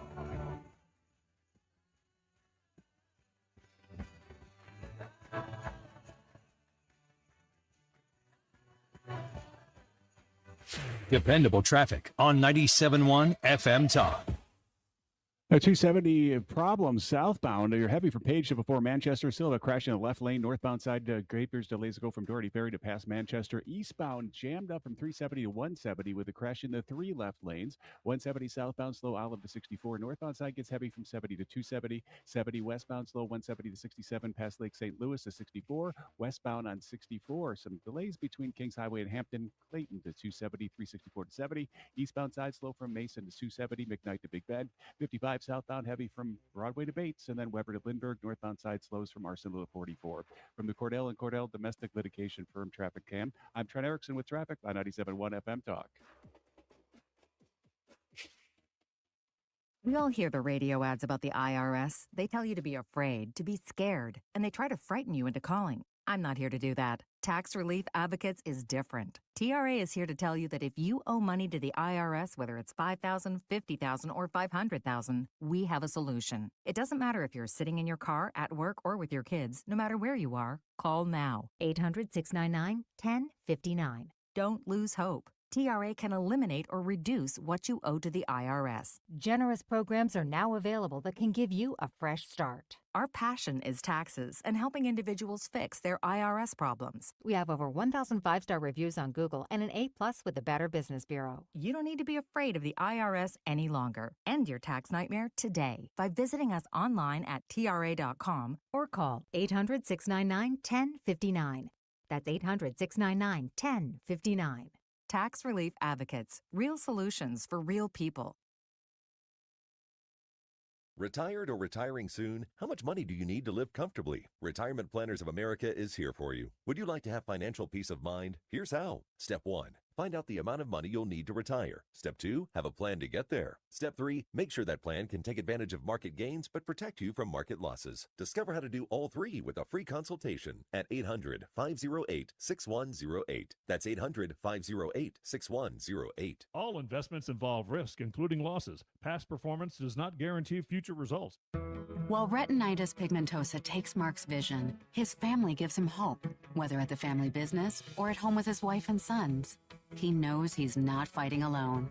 For 50 years, the Foundation Fighting Blindness has funded research into treatments and cures for blinding retinal diseases, providing hope to people with vision loss. And for Mark, winning the fight means being there for his family. The Foundation Fighting Blindness. Together, we're winning. Help us end blinding diseases at fightingblindness.org. Wesley is a truck driver. I drive a truck and I love what I do. A truck driver with IRS troubles. They told me I owed them $43,000. It got really bad. Quite a few letters in the mail. They were talking about wage garnishment, coming after my house, my car. Yeah, they don't play around. I seriously thought that I was going to lose everything. One sleepless night, Wesley finally made a call to Optima Tax Relief at 2 a.m. Kind of figured I'd get a machine, but I didn't. I actually got to talk to an actual person in the middle of the night. He found just what he was looking for. Oh, they were great people. You need a team of people that know what they're doing. Optima Tax, they know what they're doing. Optima Tax Relief came through with flying colors. I saved an incredible amount of money. Happy don't even come close. I was absolutely overjoyed. Take Wesley's advice. If you're in any kind of trouble with the IRS, call Optima Tax Relief. Don't trust anybody else. Call Optima for a free consultation. Call 800-987-6122. 800-987-6122. 800-987-6122. Some restrictions apply. For complete details, please visit OptimaTaxRelief.com. 97.1 and thousands of music options, plus millions of podcasts are all on the free Odyssey app. Download the app or tell your smart speaker to play 97.1 and it comes up automatically. 97.1 FM Talk. You're listening to The Mark Reardon Show on 97.1 FM Talk. I mentioned Monday we'll go to all Christmas bumps, but maybe one of my favorites in here from the 80s. You know this one, Jane, right? The Waitresses. Christmas wrapping on a Friday afternoon where Paul Hall is with us talking movies. How about this one called Carry On? Ethan, today is a day that you're going to remember for a very long time, but if you handle it right, you're going to have a chance to forget it. An associate of mine is going to step into your life, and you are going to make sure that his bag clears the machine. Let's cancel the text, or we execute your girlfriend. Paul Hall. Oh, I almost stepped on that. Paul Hall, Common Guy Films. That sounds pretty serious. How are you? And Merry Christmas, Paul. Merry Christmas, my friends. Jason Bateman is that creepy voice there, and quite frankly, he's very creepy in this movie. It follows a TSA agent. He gets put in charge of, scanning the bags as they come through. When a mysterious earpiece comes through, he puts it in his ear as he gets a text that says to do so, and then it starts a ride and a cat and mouse thriller of basically, will he do everything they ask him to make sure they could ensure their package gets through? And their package is not something you want to get on an airplane. Wow. Uh-oh. Is Are it you good? scared? Yeah. Is it? Well, no. I It sounds don't- like it sounds intriguing though, and I think we Jason like adult Bateman. thrillers, and we love Jason Bateman. Yeah. Yeah, Jason Bateman, Taron Egerton are your two kind of players back and forth with girlfriend Sophia Carson along the way, and Daniel Deadweiler, who I really love, plays another kind of important role throughout the film. I found myself kind of intrigued by this and just kind of glued to see what would happen next. It was a story that I thought was going to be over about 60 minutes in, because I said, where do they go from here? Right. Well, they found a place to go for a little bit longer. It's over on Netflix. You would normally see this in theaters, but you know what? Here's one of these weird films where I think you're going to be better off to be in a home where you don't have to deal with people around you guessing what's going on and where things are going to go and putting their 2 cents in, and just kind of focusing on things at your own. It doesn't need the big theater to get the thriller aspect. Carry On's, like I said, it's on Netflix, and it's for everybody who has Netflix today. Awesome. Well, that sounds. okay. I think that sounds That's kind of promising. interesting. Yeah. There's a few things that I have caught up on that we'll get to kind of here in the end, but I want to roll through what's new this weekend. What else you got? I'm curious about Jamie Foxx. This is something. So glad to see y'all here. I'm so glad to be here. What has happened was. Is this a comedy special or otherwise? Here's the thing about this. It's getting all kinds of buzz for being a stand-up comedy special. That's just a small part of this. Of course, Fox disappeared from public light about, 18 months ago or so? With significant health issues? Yeah, with Yes. significant. Well, he tells you what those significant health issues were, the reason why he was kind of hidden from view for a while. He didn't want people to see him the way he was. And you will get the entire story as to what he experienced. And better than that, you will get the entire story as to what he experienced from the family that he loves, his friends that he loves. This is a more emotional, I think he even calls it a testimony at sometimes, of what he went through and the people that were important to him that stepped up and were by his side throughout and had his back throughout. I'm guessing one of those people was Ed Sheeran, if I had to just take a stab at it, right? He kept it even more internal than that, Mark. Oh. He kept it to his family. Oh, and wow. his Okay. sister. Because, And- for people who don't know, and Jane, you probably know this, but, Ed Sheeran crashed on Jamie Foxx's couch for, like 6 weeks before he hit it big, which Yes. is interesting. Yeah. And he sort of helped him. Now, did Jamie Foxx refer to P. Diddy at all? There may have been a Diddy or Jay-Z reference along the way. There and you go. I think you might have a funny moment or two with them because I don't think he necessarily, it wasn't a very flattering reference, I guess you could say, along the way, shall we say. A lot of people think they had something to do with his health problems. Really? Well, and he even talked about, for a while there, people were saying, well, that's a clone. That's not really Jamie. He's a clone. He has a bit in here about that is actually really funny. This is an hour-long special. You only have to devote about an hour to it. And I'll tell you what, it's not a stand-up comedy special per se. It's like going to church with Jamie Foxx. Let's put it like that. It is inspirational. It's motivational. And for someone who's experienced my own health problems along the way, this hit me hard. So I definitely love this. And I don't think enough people are talking about it. I mean, I think it's really quiet out there. It just dropped this week.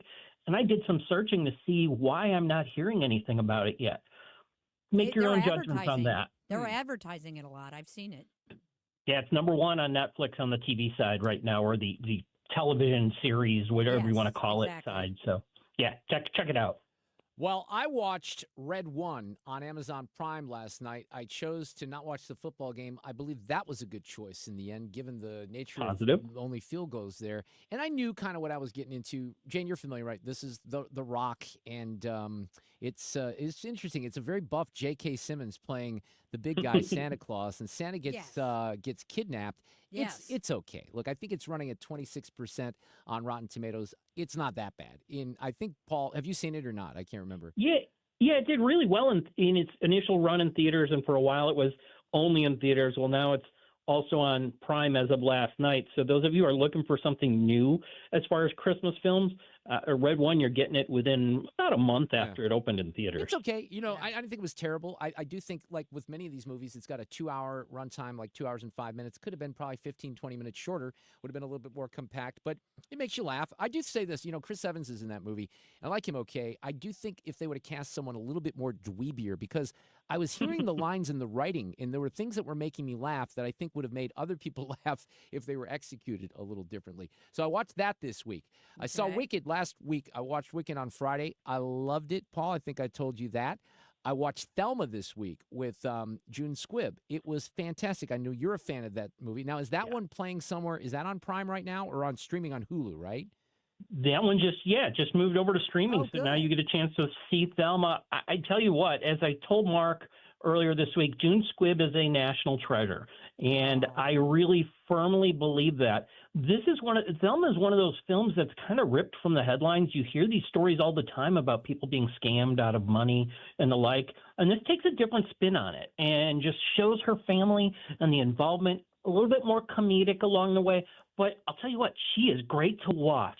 And they don't try to make her look like she's 55. They make her look how old she is, and it works dramatically well. This is a story that everyone can connect with, because if you're a young person, you have a grandma that's going through, things. They handle the issue of dementia in this movie. Richard Roundtree is a guy that's in a nursing home that used to be friends with Thelma, and they go out because she's trying to find out who the person was that took her for $10,000. This kid that plays her grandson, Fred Hecklinger, is that his name? Heckinger? Yeah. I thought he's in Gladiator too. I don't know this kid. I thought he was fantastic. So this is one of those movies that's running under the radar just a little bit. It's been nominated. It's in the. You can speak to more of this these days than I can, but it certainly is being put up for potential awards. But the Golden Globes and the Critics' Choice hasn't bit yet, right? Well, it did get nominated in Best Comedy for us. Oh, good. So I'm glad to hear that. It is in the mix at Critics' Choice as of what was announced earlier this week. She deserves a nomination, too. We unfortunately don't have a Best Comedic Actress comedy, because if we did, she would work there as well. Well, maybe SAG I can vote for her for SAG. It is a wonderful movie, too, and I think that people really should seek that one out. Thelma, it is on Hulu.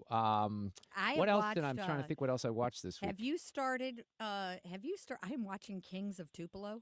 No. I haven't started that one yet, Jane. What's it like? It's awesome. Okay, it's awesome. Okay, now this is, people don't realize, Elvis Tupelo connected with the attempted assassination on Barack Obama. The whole thing it's like, what was the one? Tiger King. Right. It's got a little bit of Tiger King in it, and it is a freak show. It's great. And the guy, I love the narrator guy in the beginning, is like, you really don't know anything about life until you understand people from Mississippi. And where's that streaming? It's on Netflix. Okay. And it's I want to say it's like, it might be one of the shows. It might be one of the new shows that are in the top 10. But of course it had Tupelo and Elvis. I'm like, of course I'm watching this. Right. Yeah, because I've been to Tupelo. So Kings of Tupelo is currently 5th, and then they've got 3 episodes up of it. So it's 5th in their TV list. Yes, and I finished one, and I'm already like, heck yes. You would like it, Paul. I remembered a couple of the things I'd seen because I was on a tear this week, Paul. I've been texting you. You probably ignored all my texts. I watched September 5th, which is likely to be nominated for an Oscar. It was nominated for a Critics' Choice Award and for a Golden Globe in Best Picture. It's the story of the terrorist attack in Munich during the 1972 Olympics, but it's unique because it's told, from the entire perspective of Roone Arledge and his team from ABC Sports, Jim McKay, who is featured in this film. He plays himself because they're showing clips. They're not actually having an actor play him. But it was an effective movie. I think it's a pretty good drama. For me, Paul, I don't put that one in the Best Picture category, but I guess people feel elsewhere. I thought it was a solid movie, just didn't get there for me. It's probably timely. Well, because, it shows the media. There's really something to be said here for how the media covered that story, and there's lessons for today as well. I think, Paul, you'd agree with that. Yeah, it didn't make Best Picture for Critics' Choice even. It's due out in January, so everybody around St. Louis will get to see it in January. It's going to do a real limited release this weekend for awards consideration in New York and LA, but it will come out then. I think it's fascinating because it takes a different look. We know the story about the Israeli hostages. We know what went on, and it's been told a number of ways. The thing about it is, this tells a story about people making the earliest decisions possible on what they can show on live TV, how they can approach live TV. You know, those things like, you know, trying to get a satellite signal, which is something, could you imagine kids today understanding the fact that you had to fight for your satellite time back in 1972? It's a very different film. And it makes me wonder if I could see the same control rooms around 9/11 and some of the other key moments in history. Yeah, how those What things those were decisions decided, that were made there. Yeah. I also liked Moana 2 quite a bit. I really thought it was excellent. It's not as good as the first one, but they did a good job with it. And then you got to tell me if you've seen this one. Jane, I still have access to these films because I'm a non-active member of the Critics' Choice Group, right? Okay. Paul and I were active members. Paul still is. But I've, you know, once the pandemic hit and my daughter got a little older, I backed off on screenings. Channel 4 backed off on, you know, having me on their show. So I don't, you know, see as many movies in the theaters as I used to, but I still have access to the films. And there's a movie that I hit play on, Paul, a couple of nights ago, and I'm still not even sure what the hell this is going to end up being if I keep watching it. It's called Hundreds of Beavers, and I don't even know how to put this film into words. It's set in the 19th century, and it's about this drunken Applejack dude who is searching around in the wilderness, and I haven't gotten to the part where he has to defeat the beavers, but apparently he's attacked by beavers. Wow. I'm going to leave that out there right where you're at. Have you seen this? I've not even heard of it. No, the LA Times, I'm telling you, the LA Times picked it as one of their best 20 films of the year. And when I was watching it the other night, I couldn't take my eyes off it because it's so bizarre. Some of it's animated, some of it's not animated. Whoa. It's super trippy. I would recommend high doses of THC if you're going to watch Hundreds of Beavers. But it was one of those that was like, wait a second, this is real? Becky came down when I was watching it. I think she thought that there was like an acid trip involved or something like that. It was bizarre. It really was. I've not even heard of that one. I don't think most people have. Paul, tell folks where they can find your reviews. Hey, it's simplecommonguy.com, and welcome to Milwaukee, Caleb Durbin, Washington University graduate that was traded to the Brewers today in the Devin Williams trade. Look at that. All right, there you go, just for you guys. Thanks a lot. Yeah, we don't like to hear stuff like that. We'll see you next week.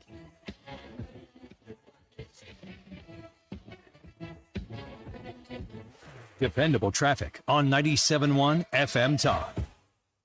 We've got 270 southbound. It's still kind of heavy from Page to past Manchester, but that earlier crash is out of the way. Now, northbound side, slow past Manchester. Eastbound, heavy from 370 to 170. That crash is clearing out of the left lane. 170 southbound, Olive to 64. Northbound, heavy from 70 to 270. 70 westbound, slow 170 to 67 past Lake St. Louis to about 64. 64 westbound, Phil Kings Highway to Hampton, then Clayton to 270. 364 to 70. Eastbound side to 64, slow from Mason to 270. McKnight to Big Bend. West side, southbound side of 55 is heavy from Broadway to Bates, Weber to Lindbergh, and northbound slow from Arsenal to 44. From the Cordell and Cordell Domestic Litigation Firm Traffic Cam, I'm Trent Erickson with traffic on 97.1 FM Talk. Thank you, Trent. I need a little music here. And Jane, I know that you have a connection for next year in Greece because I believe you got a family member getting married, right? Yes. But I'm taking listeners. If you weren't going to do this with your son getting married, I would go. I think you would go. And I you know would. what? I won't say the name, but I had there was a former member of Congress that contacted me yesterday. It was not Cori Bush, who wanted to go on this trip, and then they realized that they had already booked a trip for the same time period, but was very interested in Greece. Mike Kenny was on with me yesterday. Jane, I'm so excited about this. We only have 2 cabins left. So we start in Athens. We leave from St. Louis on April 27th. That's a Sunday. We come back on May 7th. Mike, my tour guide, I've known him for about 13, 14 years. He's amazing. We have several people on this trip. What other stops do you have? Well, all the I'll give you Everything? the list here in a second. But a lot of the folks that were with me in Spain have decided to, take a trek to Greece as well, including some of my personal friends, my friend Rick in Las Vegas and my friends Fitz and Karen here. But we in St. Louis, they live here in St. Louis. We go to Athens, and I don't know how to pronounce all these things. We go through the Argolis region. Napolio is the next stop. Then we go to Syros. Oh, good. Amorgos, Rhodes, and then Santorini, the whitewashed wonder. The great stops. And this cruise ship that we're going to, Milos is the last stop, too. Yeah, Milos, I heard, is awesome. 197 people on the whole ship. This is a very intimate trip. Go to definedestinations.com, or I have pinned all the details of the trip on the top of my Twitter site, @MarkReardon, KFTK. And if you go there, you can see this fun picture of Jane and Ted Nugent and I on his birthday that Jane posted as well, because I've retweeted that. Their sound shaped music for generations to come. Toto Live. With Men at Work. And Christopher Cross. One special night with hit after hit. August 5th, Hollywood Casino Amphitheater. On sale now at livenation.com. Don't miss Toto Live with Men at Work and Christopher Cross. If you owe the IRS $10,000 or more in back taxes or have unfiled tax returns, write this number down or put it into your phone. 800-909-1822. The IRS is hiring more staff and cracking down. Call Tax Relief Helpers now to learn about our tax debt reduction programs and how to stop the collection efforts. If you're facing liens, levies, an audit, wage garnishment, or years of unpaid taxes, even if you're already in a payment plan, we can help. Through special IRS programs, you may qualify to have your tax debt settled for a fraction of what you owe. Tax Relief Helpers has helped thousands of taxpayers qualify for these generous relief programs, earning an A rating with the Better Business Bureau. No matter what amount you or your business owe to the IRS, call our tax relief hotline now for a free consultation and see what savings you may qualify for. Don't tackle the IRS on your own, and don't risk having your wages, Social Security, even your pension seized. Call now. Call 800-909-1822. That's 800-909-1822. 800-909-1822. The colder weather is here, and my friends at Hanson's Tree Service want to offer you a 10% winter discount for all tree care scheduled between January and March of next year. Mark Cox here. Call now. Get your spot secured. Also, when it comes to winter plant health care, it's a great time to get one of their arborists over. Have them to prescribe the best treatment options for your trees during the fall and winter season. Tell them you heard Mark Cox talking about it. Schedule your appointment today at hansonstree.com. It's time for a $98 furnace tune-up. This portion of the show is sponsored by Jerry Kelly Heating and Air. The choice of a lawyer is an important decision and should not be based solely on advertisements. You entrusted a nursing home with the care of a loved one, but they violated that trust. If your family member has been the victim of nursing home neglect, call Onder Law at 844-BED-SORE. The Mark Cox Morning Show. Beavis shock from the county's perspective. They seem to think they've got some sort of a legal leg to stand on. It took about 10 minutes of legal study for me to get a pretty firm answer. The Mark Cox Morning Show. On St. Louis's home for conservative talk. Talked about that issue extensively on the Reardon Roundtable. You can always use the Rewind app on the Odyssey app, the Rewind function, and go back and listen to the 3 o'clock hour. Jane Duker is still hanging out with me. We got Mr. Cusumano from KSTK on the line. Am I hearing rumors that you're hanging out with our friend Jeff Drew today, or what's going on there? No, I just wanted to bring this out because I know you're friends with the king. You know, a lot of people think February 22nd, Washington's birthday, is the most important. A lot of people think it's Lincoln, February 12th. But I think tomorrow, December 14th, is Jeff Drew's birthday, and he's right up there in terms of great Americans in this country. He is, and we love him dearly. He is a good friend. He's a friend of Frank's, and he is a really special guy. He's very gregarious. You weren't at his party a couple weeks ago, though. Where the hell were you? I was out of the country. I wish I could have been there. You know, Frank, I was just telling Jane, and I had all these years in St. Louis, there's people, and I'm not a big, I don't know anything about hockey, so I get intimidated, right? Mm-hmm. But Bernie Federko and Bernie's wife were there, and I'd never met Bernie. They were so much fun. His wife, Bernadette, is like one of the most fun people I've ever met in my life outside of Jane Duker. And she, I was told on good authority by her, is a huge Mark Reardon Show fan. So I was very impressed by that. But she was amazing. Well, we need to have her on. We should. She was really cool. I loved her a lot. And Frank, I loved the picture of your grandbaby when she saw you on television. That is the cutest thing I have ever seen. I didn't see it. Do tell. Oh, it is. Oh, no, where she just says, bye-bye, Papa. Oh, it was so cute. So you need to, just repost that all the time. Thank you so much. Who says that young people don't watch the news anymore? I mean, she's 2 years old, and she's an avid watcher. And she's brilliant. Building the demo from the other end. Frank, all right, what's going on in sports? What are we going to talk about? Okay, well, first of all, Mizzou is going to play Long Island on Saturday at 11 a.m., and Long Island is ranked 325 in the country. So the bottom line is Mizzou hasn't lost since their opening game against Memphis. They could go into the bragging rights game with a 10-game win streak, which is going to be great on December 22nd. We had the Blues, really kind of a trap game last night because you come back from 4 games in Western Canada, and even Coach Montgomery said, I wasn't sure if we were going to get our legs, back until the mid-second period.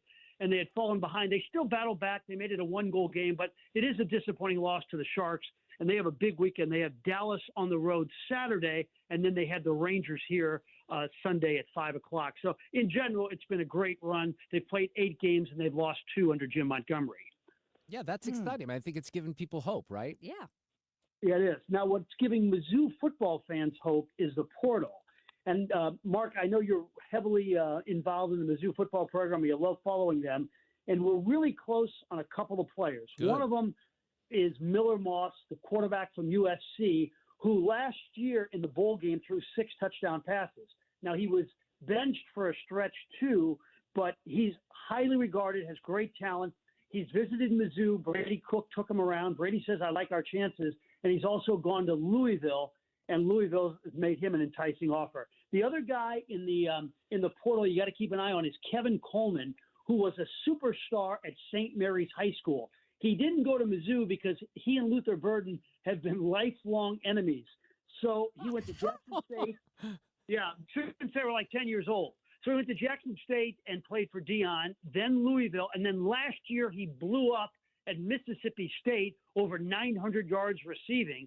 But he's made the visit to Mizzou. I think they got a great chance to get both these guys. Hopefully they can get them sometime this weekend. Are you going to be on Monday night at the Jack Buck Awards? I wouldn't miss it for the world. Yeah. And Brady Cook is going to get the Carl Bauer Award for top amateur athlete. And Coach Drink is going to get, the sports personality of the year. And it's well-deserved if you win 20 games in 2 years. Absolutely. I'll be there as well. We'll talk about that a little bit more on Monday afternoon. What do you have coming up on Sunday night? Okay, a couple things. We're going to visit with Brady Cook, get his take on the bowl game, the visit with Miller Moss. And then we're also going to look at the 10 most compelling sports figures in the St. Louis area for the year 2024. It was kind of difficult in terms of greatness, but we certainly had some compelling sports figures. Awesome. Well, Frank, have a great weekend, and I'm so glad that you mentioned the King's birthday. Jeff Drew, happy birthday for tomorrow, and we'll talk on Monday afternoon ahead of the Jack Buck Awards. Sounds great. All right, take care. That's Frank Cusumano from KSTK. We're going to wrap up the 4 o'clock hour. Jane, thanks for hanging. Sue's out today. We kind of miss her. We miss but Sue. She's off Good all for of her. next week as well. By the way, I don't know if you knew this. I think you did. We kept it secret until Monday, but she had the big reveal. You know why she was off last Friday, right? She got married. She got married. I know. And Isn't that that's awesome? why I was like so anxious to see her. So I miss her. I well, want to hear all about it. It'll be. Are they honeymooning and at least no, relaxing? they were gonna. I don't know how much I'm allowed to say. They're not necessarily honeymooning a little bit, but they're taking a trip, not to a warm destination. I think that's a miss. She's going to Chicago, but it's a great city, right? Yeah. Oh my gosh, yeah. But it will be cold and it will be windy. But you know what? You're not going to see her until after the first of the year. We're up to the point right now where the roundtable next Friday will be the final roundtable of the year. Wow. I'm going to work on Monday and Tuesday of Christmas week. I'm going to play, as I indicated, some Christmas music in the 5 o'clock hour. Then I'm off from Christmas Eve at 6 o'clock until January 2nd. And our first roundtable then will be, I guess, what would that be, January 4th or something along those lines? A couple days later. So we are wrapping up this year, and it's happening like fast, isn't it? We kind of knew that it would. No, I can't believe it. And I've got so much to do for Christmas. Aren't you usually ahead of the game? I'm usually ahead of the game, but we moved. So it's like, I'm way discombobulated with everything. I have hardly left my house in a week, just unpacking boxes and getting my house that's no set fun. up. So does that mean, is there like no sense of Christmas in Jane Duker's house, or is it kind of still there because you're unpacking things? The tree. I had to put the tree up. So of course. I've done that today, and so the tree is up. Well, enjoy the weekend. I will. Enjoy the week, and we'll see you next Friday. You got it. All right, and thank you for posting the picture of Ted Nugent because it's a fun picture. It's his birthday. We were talking about it earlier. It is a fun picture, but you know what? It makes me feel old, Jane, because that was only probably 7 years ago, and I feel like I look 20 years younger than I do right now. My damn daughter did it to me, the 10-year-old. No. Have a great weekend. You too.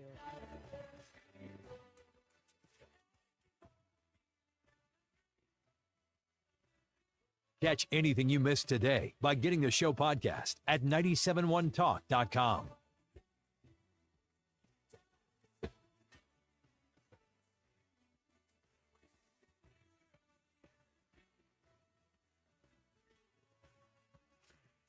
Traffic on 97.1 FM Talk. 55 southbound is heavy from Broadway to Bates Weber to Lindbergh. Northbound side slows from Arsenal to 44. 270 southbound slow from Page to past Manchester. Earlier crash gone. Northbound side around Manchester slow eastbound from 370 to 170. Still a little heavy from an earlier crash as well. 170 southbound Olive to 64. Slow and heavy northbound from 70 to 270. 70 westbound slow going from 170 to 67 roughly. And then Lake St. Louis to 64. Westbound on 64. You're slowing between Kings Highway and Hampton. Then Clayton to 270. 364 to 70. Eastbound side slow Mason to 270, McKnight to Big Bend. And from the Cordell and Cordell domestic litigation firm Traffic Cam, I'm Trent Erickson with traffic on 97.1 FM Talk.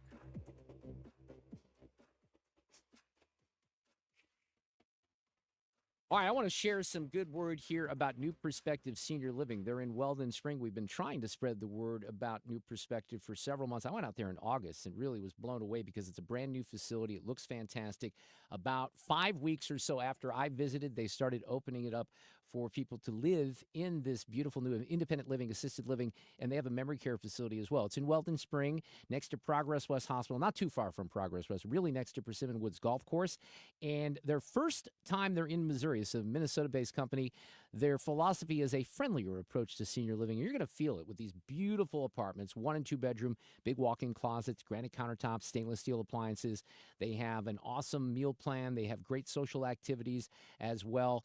And a great location because out there in Weldon Spring, easy access to 6440. If you or a family member has any need in this particular area, check out New Perspective Senior Living in Weldon Spring. The easiest way is probably the website. N as in Nancy, P as in Paul, npseniorliving.com. That's New Perspective Senior Living in Weldon Spring. This holiday season, save $30 on the GTA 26 handheld garden pruner. Now just $149.99. Visit your local Steel dealer today or shop online at steelusa.com. Offer valid for a limited time. Only at participating dealers while supplies last. Hey, St. Louis, are you in search of top-notch cybersecurity solutions? Look no further. ThrottleNet is here to help. Ransomware attacks are on the rise, putting businesses like yours at risk. Don't let cyber criminals jeopardize your hard-earned success. ThrottleNet provides comprehensive cybersecurity services tailored specifically to your unique needs.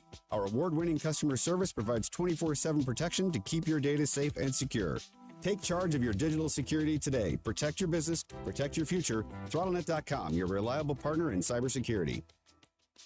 The T.R. Hughes Homes for the Holidays display and inventory sale is going on now through the rest of the year. Hi, I'm Jason Hughes with T.R. Hughes Homes, and we have several quick move homes ready for immediate move-in. Save up to $50,000 on a brand new move-in ready home in one of our 4 beautiful communities. Come see why T.R. Hughes is St. Charles and now Warren County's premier home builder. Move-in ready, up to $50,000 in savings, just in time for the holidays. Visit trhughes.com for details. That's trhughes.com. If you owe the IRS $10,000 or more in back taxes or have unfiled tax returns, write this number down or put it into your phone. 800-909-1822. The IRS is hiring more staff and cracking down. Call tax relief helpers now to learn about our tax debt reduction programs and how to stop the collection efforts. If you're facing liens, levies, an audit, wage garnishment, or years of unpaid taxes, even if you're already in a payment plan, we can help. Through special IRS programs, you may qualify to have your tax debt settled for a fraction of what you owe. Tax Relief Helpers has helped thousands of taxpayers qualify for these generous relief programs, earning an A rating with the Better Business Bureau. No matter what amount you or your business owe to the IRS, call our tax relief hotline now for a free consultation and see what savings you may qualify for. Don't tackle the IRS on your own, and don't risk having your wages, Social Security, even your pension seized. Call now. Call 800-909-1822. That's 800-909-1822. 800-909-1822. Americans love using their credit cards, the most secure and hassle-free way to pay.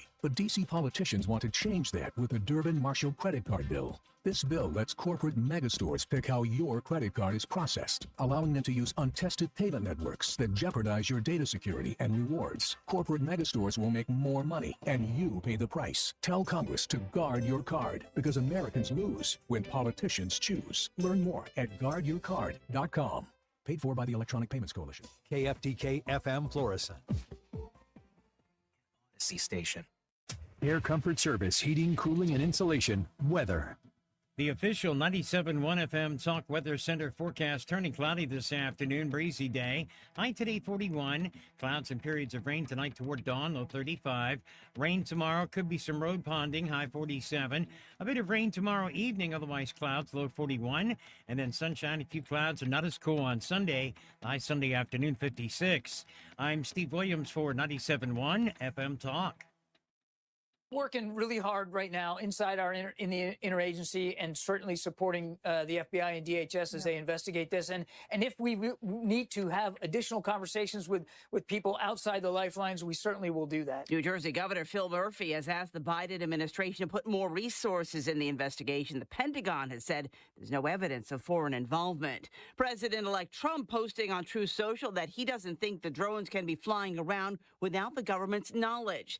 Significant details uncovered in the search for an American journalist missing in Syria. One current and 3 former U.S. officials telling Reuters American journalist Austin Tice escaped a Syrian prison in 2013 and was spotted in the streets of Damascus before being recaptured soon after. This being called the strongest evidence to suggest that forces loyal to since ousted Syrian President Bashar al-Assad held Tice. Tice, a Marine veteran and freelance reporter, was taken captive in 2012. U.S. intelligence agencies have followed up on thousands of tips to find him over the last decade. President Biden recently saying he believes Tice is alive. Secretary of State Antony Blinken telling reporters this week, "We're determined to find him and bring him home to his family and loved ones." Fox's Kristen Goodwin. Wall Street, the major indexes ended the day mixed at the end of a bumpy week. The Dow lost 86, the Nasdaq gained 23, the S&P down a fraction. America is listening to Fox News. The holidays mean more travel, more shopping, more time online, and more personal info in more places that could expose you more to identity theft. But LifeLock monitors millions of data points per second. If your identity is stolen, our US-based restoration specialists will fix it, guaranteed, or your money back. Don't face drained accounts, fraudulent loans, or financial losses alone. Get more holiday fun and less holiday worry with LifeLock.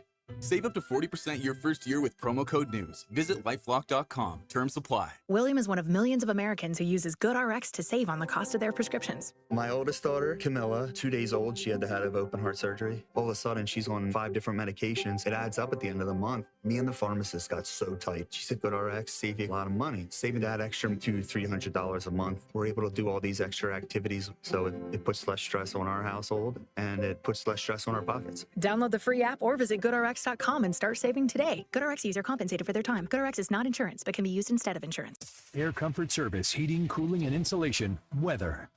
The official 97.1 FM Talk Weather Center forecast turning cloudy this afternoon, breezy day. High today 41. Clouds and periods of rain tonight toward dawn, low 35. Rain tomorrow, could be some road ponding, high 47. A bit of rain tomorrow evening, otherwise clouds, low 41. And then sunshine, a few clouds, are not as cool on Sunday. High Sunday afternoon, 56. I'm Steve Williams for 97.1 FM Talk.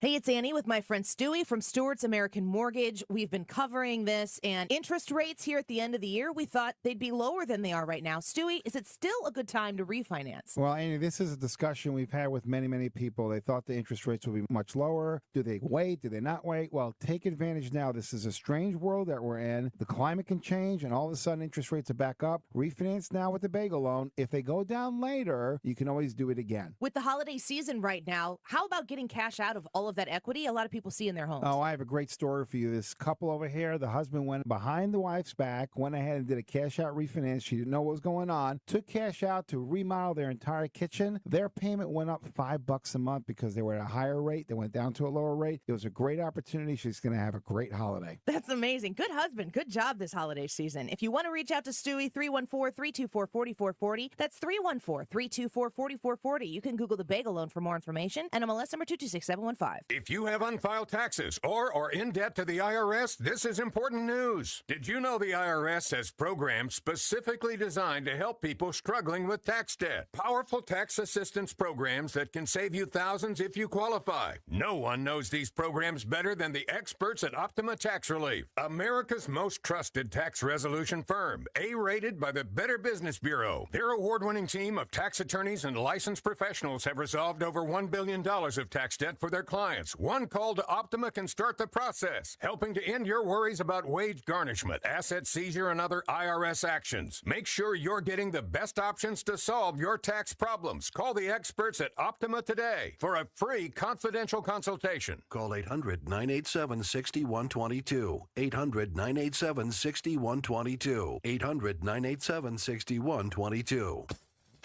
Tax relief. Some restrictions apply. For complete details, please visit OptimaTaxRelief.com. We all hear the radio ads about the IRS. They tell you to be afraid, to be scared, and they try to frighten you into calling. I'm not here to do that. Tax Relief Advocates is different. TRA is here to tell you that if you owe money to the IRS, whether it's $5,000, $50,000, or $500,000, we have a solution. It doesn't matter if you're sitting in your car, at work, or with your kids. No matter where you are, call now. 800-575-6986. Don't lose hope. TRA can eliminate or reduce what you owe to the IRS. Generous programs are now available that can give you a fresh start. Our passion is taxes and helping individuals fix their IRS problems. We have over 1,000 5-star reviews on Google and an A+ with the Better Business Bureau. You don't need to be afraid of the IRS any longer. End your tax nightmare today by visiting us online at TRA.com or call 800-575-6986. That's 800-575-6986. Tax Relief Advocates. Real solutions for real people. We all hear the radio ads about the IRS. They tell you to be afraid, to be scared, and they try to frighten you into calling. I'm not here to do that. Tax Relief Advocates is different. TRA is here to tell you that if you owe money to the IRS, whether it's $5,000, $50,000, or $500,000, we have a solution. It doesn't matter if you're sitting in your car, at work, or with your kids. No matter where you are, call now. 800-699-1059. Don't lose hope. TRA can eliminate or reduce what you owe to the IRS. Generous programs are now available that can give you a fresh start. Our passion is taxes and helping individuals fix their IRS problems. We have over 1,000 5-star reviews on Google and an A+ with the Better Business Bureau. You don't need to be afraid of the IRS any longer. End your tax nightmare today by visiting us online at TRA.com or call 800-699-1059. That's 800-699-1059. Tax Relief Advocates. Real solutions for real people. Hey, this is Brad with the Annie Fry Show. I just wanted to wish you guys all a very Merry Christmas and a very Happy New Year. Boy, what a year it's been and what a year it's going to be. We're very much looking forward to 2025 and all that's in store for us. Wishing you a very Merry Christmas.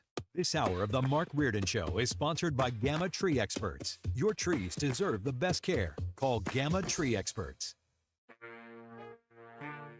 Follow Mark on Twitter at Mark Reardon KFTK and Instagram at Mark Talk. This is the Mark Reardon Show. Well, I'm a little bummed out because we thought we were going to have Steve Lukather a little later this hour, but he had to cancel of Toto. The tickets went on sale for the big show this morning at Hollywood Casino Amphitheater. Men at Work, Christopher Cross in August. I'm actually going to Vegas to see that show. I bought tickets for the Fontainebleau show at the end of August earlier this week. But Matt Pauly's going to pinch hit. He'll be with us in just a little bit. I have a bunch of audio that I want to get to. But first, we welcome back to the show Jamie Reed, the whistleblower from WashU and Children's Hospital, now the executive director of the LGBT Courage Coalition, which is a nonprofit dedicated to advocating for reform of pediatric gender medicine. We've had a lot of activity here in the last couple of weeks, including the UK banning these puberty blockers for teenagers. Jamie, how are you? Welcome back on this Friday evening.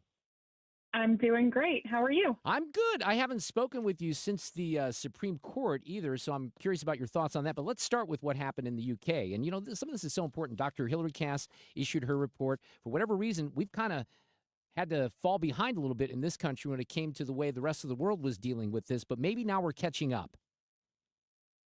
Oh, I hope so. But yes, this week, what the UK did is they extended a temporary ban or restriction on puberty blockers, and they've essentially made it permanent. They said they're not going to review this again until 2027, but it is an indefinite ban right now on the use of puberty blockers on any kid in the UK related to gender at all.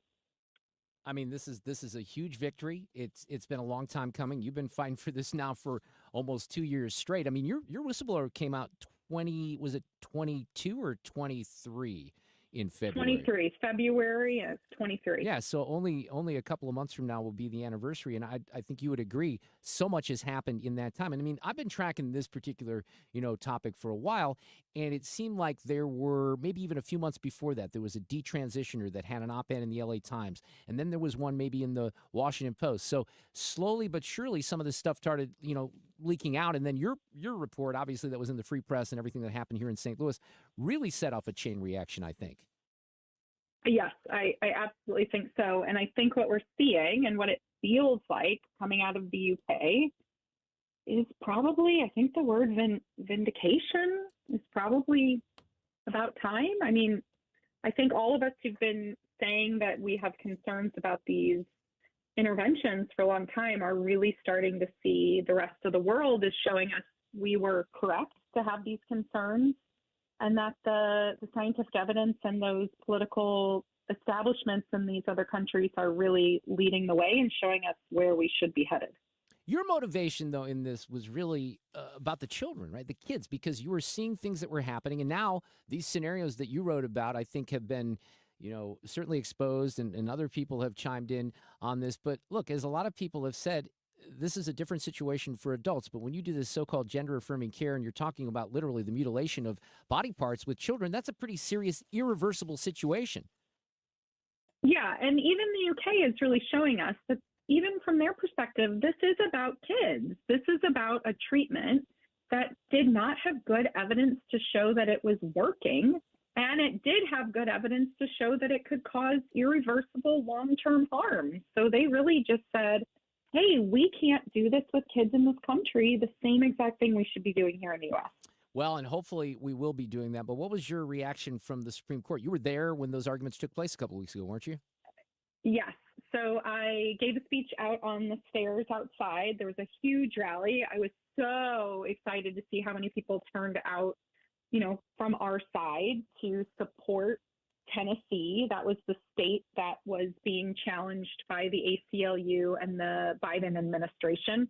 And everything that we heard from inside and out was really the belief that the Supreme Court is going to say that states do have the right to regulate these intervention with kids. It's a no-brainer. It's a pretty simple case, but do states have the right to regulate these things? We think that the Supreme Court is going to say yes, which means that the regulations, the bans, as some people call them here in Missouri, are going to be upheld, but primarily this is going to let Tennessee know that their regulations can stay in place. And I really think it's going to have a strong ripple effect across the United States. I think so, too. Beyond that, though, what are you hoping for? And maybe a ban of the puberty blockers. What are your other goals here moving forward?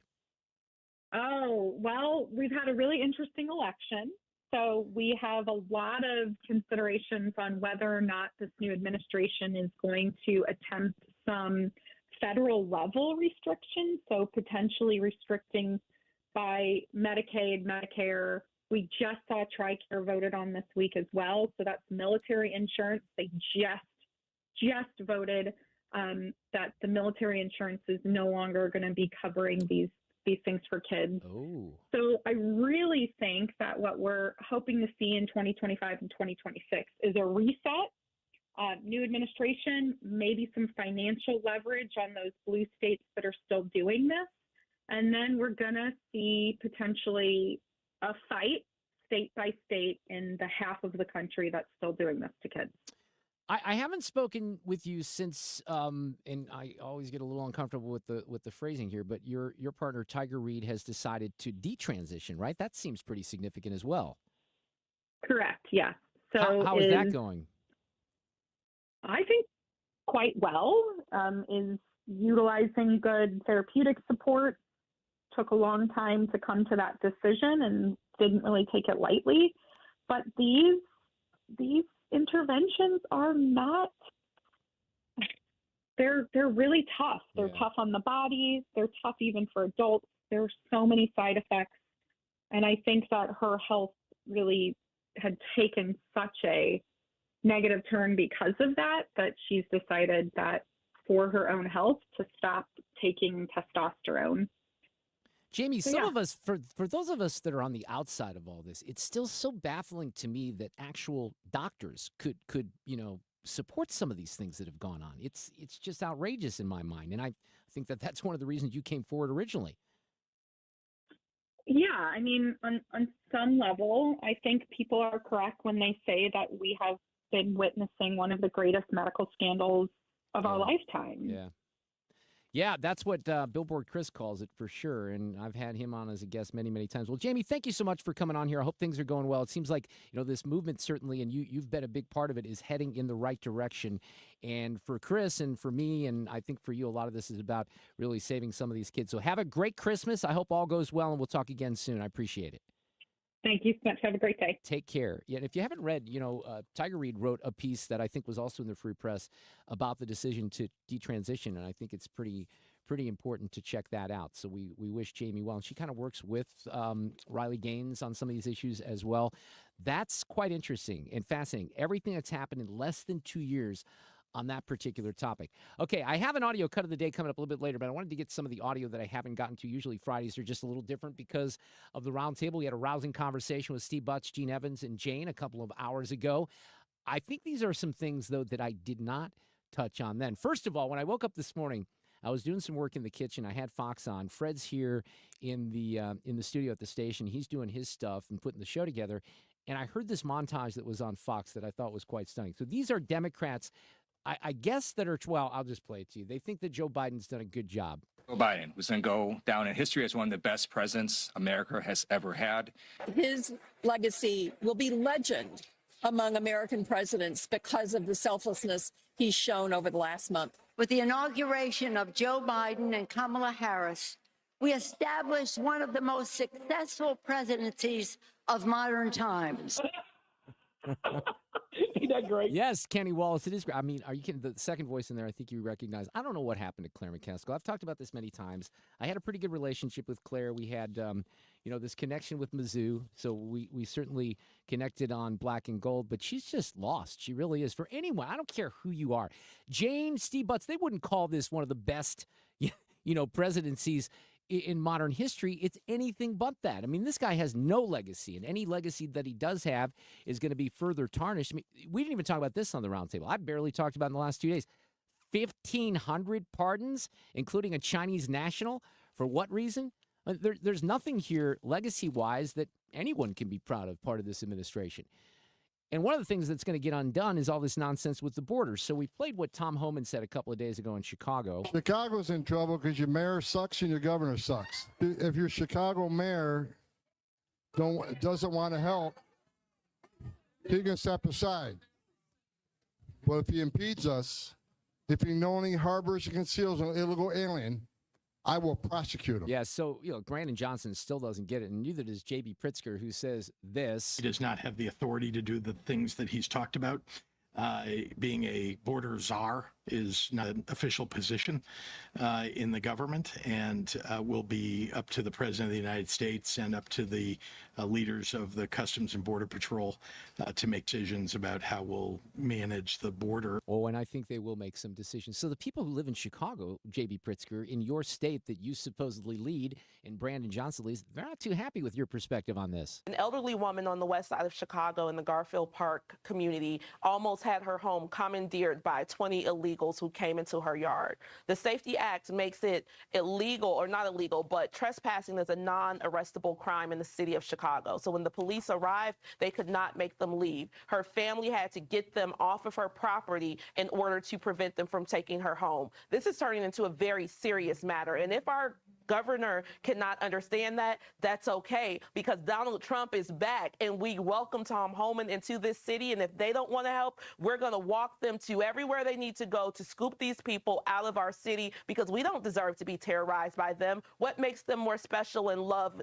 than us, the American citizens? Yeah, Americans want their country back. That was a big part of this election. We're getting it back. And I love to see African-American residents in Chicago who are pissed off as hell. I'd love to see some of that fire here in St. Louis, because this is making national TV on a regular basis. The people in Chicago going up to their board of aldermen. Here, you got a group of people, we talked about this a couple hours ago, that have tens of if not hundreds of millions of dollars sitting in bank accounts, and they refuse to address the issues that voters in St. Louis and constituents in St. Louis and people who live here with public safety concerns, with trash pickup, with everything, graffiti, burnouts in the middle of the roads, gates around City Hall and Pelker Park about 150 yards from where I sit.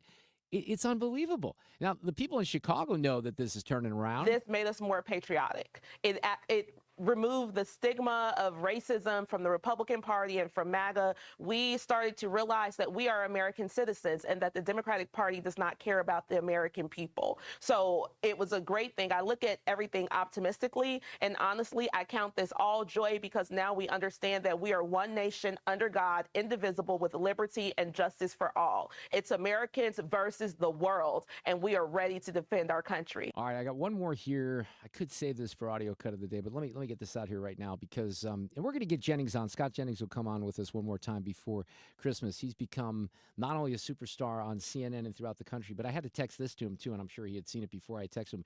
Elon Musk even retweeted something from Jennings today.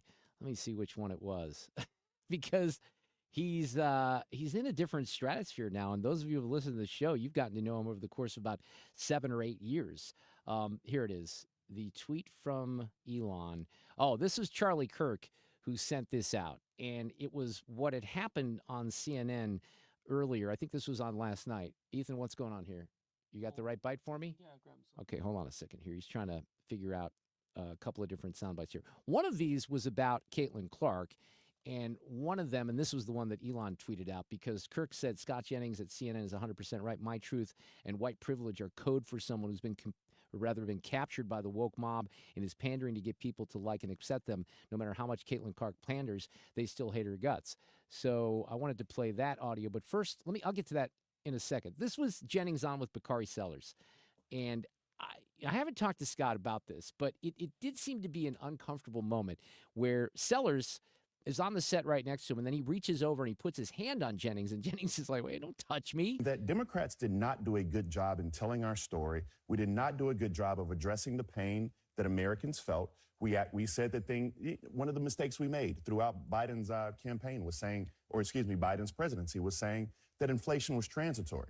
Like, those things were not accurate because there are people who were out there feeling the pain of the price of eggs, feeling the pain of the price of whiting, like my dad at Piggly Wiggly.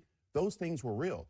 What Scott was not accurate about, which kind of happens around the table sometimes, although I know you want to be. Don't touch me. I can't touch you. All right, everybody keep your hands to the table. All right, but one of the he's kind of laughing about it, but was not accurate about. There was a reason why we had. You don't need to hear that, but it was interesting because Sellers kind of giggled and laughed it off, and Jennings like, "Don't touch me."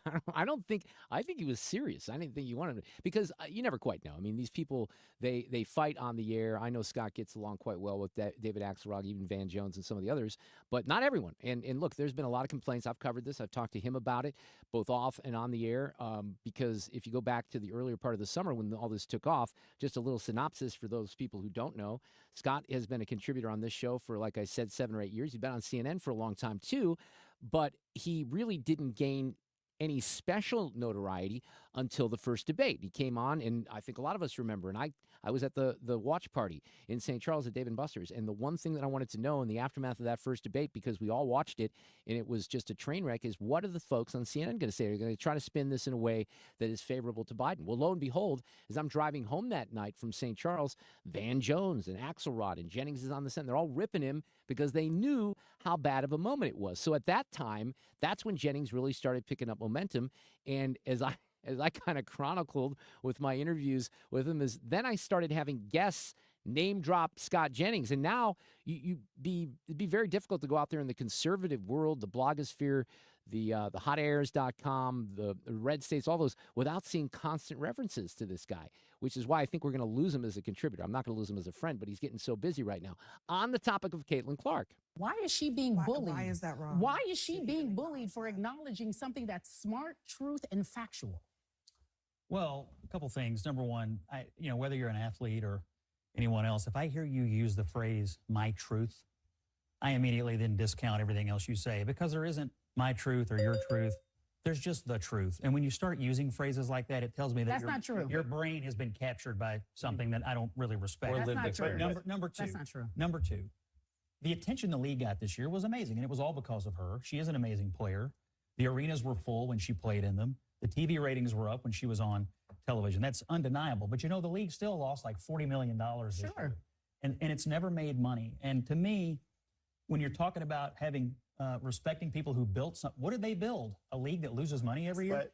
She has the capacity. What do you mean? to What did they possibly- build? What do you mean? What did they build? What kind of a business did they build? The reason why it's still up and still running, whether it's losing money or not, is because of these black women. Okay, not really. That's the problem. So if you haven't been dialed into the controversy here, she was named Times Athlete of the Year. She does a great photo cover. It's a really good picture, actually, because they caught her in mid-bounce with the basketball. Outstanding photography. But they got to her. She went woke. She said, look, I'm white, and I've been helped by white privilege, and this league was built on the black players. This unsuccessful league, until I joined it, was built on the backs of the black players, right? We need to credit them. Here's Jennings one more time. Says more about the people who are getting offended by it than her. I think they're just disappointed that she appears to have been captured by the woke mob. Exactly. And here's the white privilege. Let him articulate this, 'cause I want to learn. I feel a little bad for her because she's going to learn that it will never be enough. No matter how much of the phrasing, no matter how much of the groveling you do, it will never be enough for the people in that league that hate her guts. Why do you assume they hate her that guts? Why do Yes, you they assume They that do she not. is trying to pander? Because I hear the language. It's the language of the pander. I hear the phrase white privilege. Sports is the one place where nobody on the field has any privilege at all. She doesn't get extra points when she shoots because she's white. She gets the same number of points as anybody else. Sports is the great equalizer, and it just felt like to a lot of people that she was groveling for no reason because she is an amazing player who deserves all the accolades she's getting right now for doing what she's doing for women's basketball. All right, Well stated. Yeah, they say that she's acknowledging her truth, but thank God. I mean, if Jennings wasn't on that set with CNN, what the hell would those conversations be? Now, here's some bad news for Scott. I saw some of the ratings for CNN. They are in the tank. The primetime ratings are in the tank for CNN. Really, really bad. I think they should give him his own damn show. We'll see if that happens. We're coming back with Matt Pauley. We'll talk a little sports here on a Friday afternoon, heading into the weekend.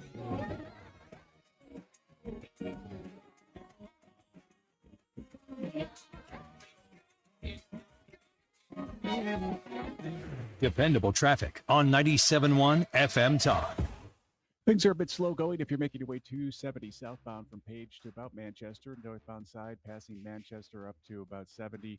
Pockets of delays. Eastbound side is still a little slow between 67 and 170. 170 southbound, Olive to 64. Heavy northbound approaching 270. 70 westbound, slow going from 167 or 170 to 67. Make that. And then you've got westbound side of 64 from Kings Highway to Hampton on the brakes. Clayton to Big Bend.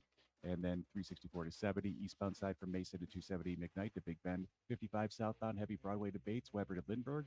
Northbound slows a bit between Arsenal and 44. From the Cordell & Cordell domestic litigation firm Traffic Cam, I'm Trent Erickson with traffic on 97.1 FM Talk. Well, if you're a business owner here in St. Louis, you should pay attention to these stats because this is the stuff that can really cost you your business. More than 1 out of every 5 businesses has suffered a data breach. Maybe you have. Maybe you have. To compound that issue, it takes about 146 days on average to detect a cyber intrusion. Think about that. So you don't want to turn a blind eye to that. You want to turn to ThrottleNet for the solution. They did not become one of the top outsourced IT management and security solution providers here in the St. Louis area overnight. George will tell you that. The team at Rosenthal, George Rosenthal is his name. The team at ThrottleNet has been at this for 2 decades plus, doing it the right way. They have knowledge, they have resources, they have experience, and they would love to help you. And you can do it in a very easy fashion. Invite George or the team over for a free lunch and learn. He'll bring lunch. He'll buy you lunch. They don't lock you into contracts. So they're so confident in the type of service that they provide. They have a passion about turning frustration into joy, solving IT problems with an under 2-minute response time that leads the industry. Go online right now. Find out more. ThrottleNet.com. That's ThrottleNet.com. You put a /971 on that. You get a tour of the dark web. ThrottleNet. Honey, bags are packed and in the trunk. Is the car good to drive to Mother's holiday dinner? Yes, dear. Car's good. We have Ox Car Care for their extended car service plan. Ox covers our repair bills if anything happens. We have no worries if any problems come up on our holiday travels. Ox Car Care has our back. And remember, Ox has flexible coverage plans that can protect issues with engine, transmission, brake systems, and so much more. Yep, we don't pay. Ox pays. Ox gets it fixed for us. Joe at the auto shop says Ox Car Care pays them directly, and there's no complicated paperwork. Ox is A+ rated, with already millions of dollars paid out in claims. Right, they handled our claim from start to finish, unlike those other companies. Good call. The last thing we need is an unexpected car repair bill this holiday. The only thing now is, which pie is Aunt Martha making? Drive with absolute peace of mind this holiday season. Call Ox Car Care for your free quote. 800-296-3315. Don't get stuck with a major car repair bill. Call Ox today. 800-296-3315. 800-296-3315 or oxcarcare.com. The holidays are happening at Diamonds Direct. Still rushing to finish your holiday shopping? Don't worry, we've got you covered. Now through Sunday, it's our last chance sale with 20% off virtually everything. Earrings, bracelets, pendants, and more. Plus special financing options up to 5 years. But don't wait. This is your final opportunity to find the perfect gift at the best value before the holidays. Plus special designer appearances. Visit us during extended holiday hours or shop online and pick up in store. Our 20% off last chance sale ends Sunday. Learn more at diamondsdirect.com. It's time for a $98 furnace tune-up. 5:30. This portion of the show is sponsored by Jerry Kelly Heating and Air. We know you've got an interesting take on things. You can tell us by clicking the microphone button next to Listen Live when you're on the Odyssey app. Record a short message for us to hear when you tune into 97.1 on the Odyssey app.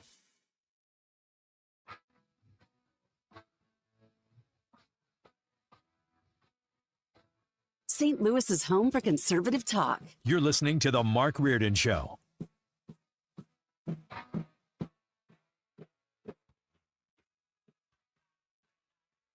Well, I was playing Toto here on the bumper music because I thought we were going to be joined by Steve Lukather, but they had a little bit of a cancellation issue this afternoon. Unfortunately, the tickets went on sale for the tour, though. This morning, they're playing Hollywood Casino Amphitheater in August. I bought tickets earlier this week for the show at Fontainebleau in Las Vegas, but I'm disappointed. I really wanted to talk to Steve, and if you haven't seen the Yacht Rock documentary, I would highly recommend it. It's on Hulu, and we had Garrett Price, the director, on last week, and obviously Toto heavily featured. Steve says something in that along the lines of, yeah, Yacht Rock, where's my yacht? I don't have that one. And then it was pretty funny, too, because on the topic of the song Africa, he admitted, he goes, like, you don't think I'm sick of that song, too? But Toto coming back to St. Louis with Christopher Cross and Men at Work. Matt Pauly is with us this afternoon. He's back from the winter meetings, and he's going to talk a little baseball and other sports with us. How are you this afternoon? I'm good. You know that you hear Toto, that's the only song you think of. It was featured on Masked Singer this past week.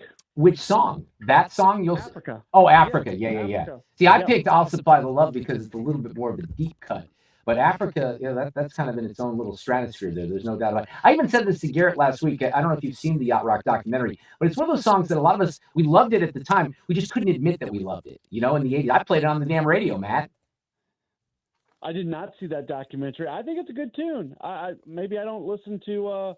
Maybe I don't hear it enough where it gets on my nerves. But I like it. No, it's a good song. Well, how did the winter meetings go? Let's kind of start there. Yeah, not a lot happened. You know, I think the number one thing was there was confirmation of news that had already been reported. You know, some people wanted to make the confirmation from the Cardinals early in the week that Nolan Arenado was likely to get traded. People wanted to make that a really big deal. And I don't think it was a big deal because folks like Derek Gould and Katie Woo had already reported it. It was just confirmed by the team. So any small chance that it may not happen, I think, went out the door at the winter meetings.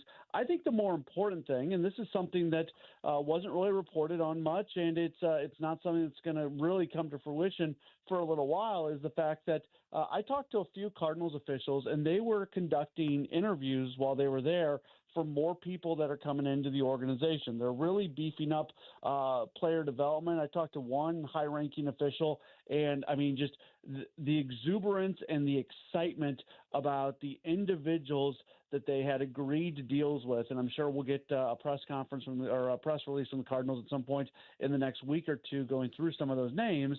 But there was just excitement about the people that are coming in. So this this year is about getting smarter for the Cardinals. They got passed up here in recent years when it comes to player development and having the infrastructure and the technology and the human beings that you need to have to be successful. So I think that's the thing that happened. And they got the 5th pick in the draft for next year. That's a pretty big deal as well. So some of that under the radar stuff, Mark, that honestly, baseball nerds like me care about, which I think is a really big deal. I'm sure a lot of people listening to me right now are going, oh, who cares? That stuff doesn't matter. I think it does. Hey, Paulie, Ethan here. You kind of took with that last part of the answer there about the draft lottery and the Cardinals getting the number 5 pick. You kind of stole my question a little bit, but talk about, last year, the number 7 pick in a season where the Cardinals finished 71 and 91, and then this year, last year, I guess, an above 500 team, and then they end up getting the 5th overall pick. So very good fortune for the Cardinals and being able to draft Weatherholt, who's already their number 1 prospect. How big could this number 5 overall pick be for the Cardinals down the road as they continue to build this system back up?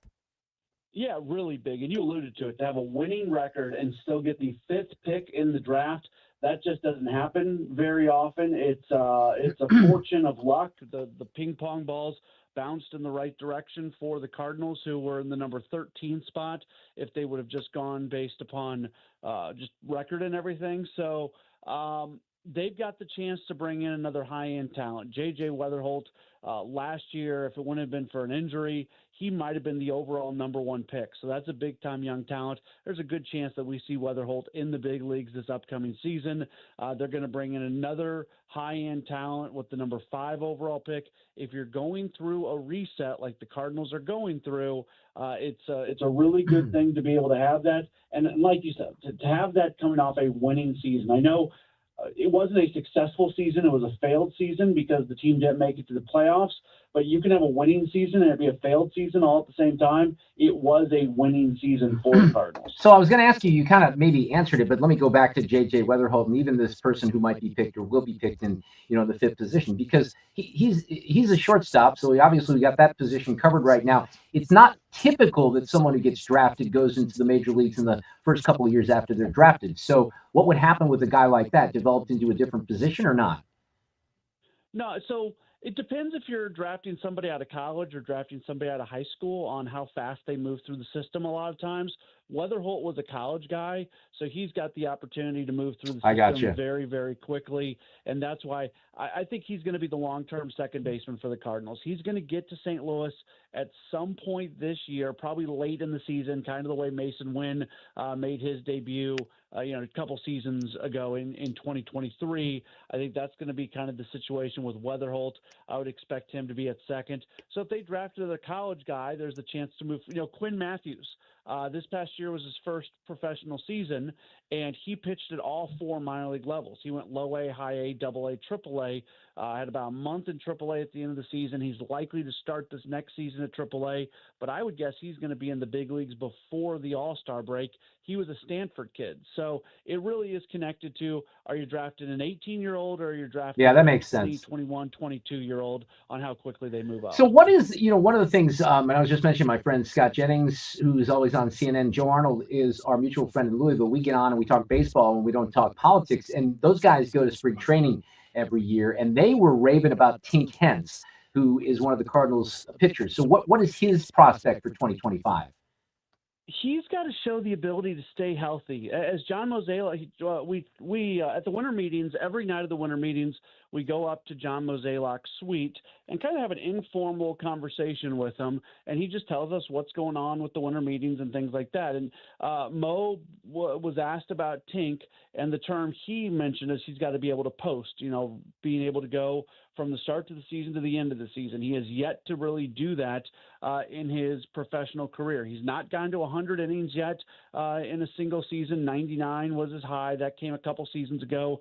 This past year, he dealt with some injuries as well. He's got great stuff. I know the Cardinals would still like to see him as a starter. I have a hard time believing that's you do not want to increase your innings amount more than a certain percentage from one year to the next, or you really risk major injury. And the fact that he's never thrown 100 innings, and to be a big league starter, you really got to be somebody who can throw at the minimum 150, 160. I don't know if it works out that he's going to be a starter, but his stuff is so good. If he gets out of the gate, if he has a good spring training, and last year he had a good, he looked good in Major League spring training games, assume that happens again, starts the season either at AA or AAA, I think there's a very good chance that we see him out of the Cardinals bullpen this year. Nolan Arenado was probably, if I had to guess, Matt, and you can confirm or deny, as far as Cardinals news, the most active thing probably at the winter meetings outside of maybe their draft position. Denton recently put out that that's down to a 6-team list of teams that he would be willing to go to waive that no trade clause. I'm curious of your thoughts on Arenado as a whole and potentially a trade happening. Do you think that the Cardinals, one, are going to be able to get anything desirable out of him, question, right? anything out of him, or because there is some money on the books here, do you think this is going to be more so about just trying to clear that money and just trying to start anew? Yeah, I think it's going to be more about the salary dump here. They're not going to get a team to take all of his salary on, but I think they're going to get a team to take on a fair amount. I think the player and or players that they get back for Arenado, I think are going to be intriguing prospects, but not like top 100 type prospects. Arenado is, when you look at the third base market with an Alex Bregman out there, Alec Boehm reportedly is available from the Phillies. Nolan Arenado is not the most desirable third baseman that's out there right now. And if he were a free agent, he would not go get paid the amount of money that's left on his contract. So there's going to have to be some money that's probably still eaten by the Cardinals. They're going to get a team to try to take on as much of that salary as possible. This is as much about creating opportunities for other people. This is a year where the Cardinals want to learn about some of their young guys and just give them 500, 550, 600 plate appearances and figure out who they are, Nolan Gorman being one of those guys. When Arenado gets traded, it's not if anymore. When Arenado gets traded, Nolan Gorman becomes the de facto everyday third baseman for the Cardinals.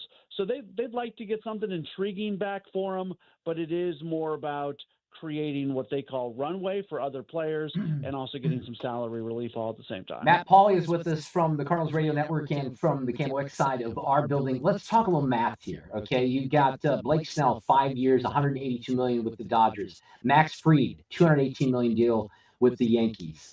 Nathan Eovaldi, $75 million to return to the Rangers. And then, of course, Juan Soto, $765, not a penny of which is deferred. Some of this, as the Cardinals are starting to pare down payroll, is getting crazy, Paulie. Yeah, so the Soto money is obviously crazy. He is a generational talent, though. Like, that's not I know it happened last year with Shohei Ohtani, but generally speaking, those type of players are not part of a free agents class. I think the other guys that you mentioned, and not even, Max Fried is a really good player. He just became the highest paid left-hander in the history of Major League Baseball. But it's the middling guys. It's Luis Severino getting what he got from the A's. It's the Frankie Montas deal. It's the Matthew Boyd deal. It is the Nathan Eovaldi deal. Eovaldi just got paid the same thing that the Cardinals paid Sonny Gray last season. I think the implications of what these middle-level starters are getting, where they're in the neighborhood of $20 million or more, that's the thing to me that has more implications to the direction baseball is going. That's why today, when the Milwaukee Brewers traded away St. Louis and Devin Williams, they got Nestor Cortez back. What that allows the Brewers to do is it keeps them out of the starting pitching market. Can't afford starting pitchers right now, so they go get a cost-controlled guy in Devin Williams. It's why I think Eric Fedde has a ton of value. Eric Fedde, depending on whose version of wins above replacement you look at, Fedde ranked somewhere between number 6 and number 17 last year of all starting pitchers in all of Major League Baseball, and he's on the books for $7.5 million. There's going to be some teams out there that either can't afford the current class of free agent starting pitchers, or they just come up empty after these big deals get done, and they're going to be looking for a starter, and Fedde is going to look very, very appealing. Just one final question on the Arenado front. Is that something that's just going to linger out there for a while in all likelihood, or is it something that could happen relatively soon as far as a trade, or is this going to be closer to spring training? I think it's going to happen soon. I Okay. think it's going to happen before Christmas, certainly before New Year. I would be All right. shocked if this stretched into the New Year. I think there is a higher percentage chance of it happening in the next 24 hours than it happening closer to spring training. Listen to that from Matt Pauley, ladies and gentlemen. Oh my gosh, your prediction. Matt, thank you so much. You kind of pinch hit for Steve Lukather, the rock star tonight, so I appreciate you stepping in. Have a great weekend. You too. All right, we'll see. We got audio cut of the day coming up.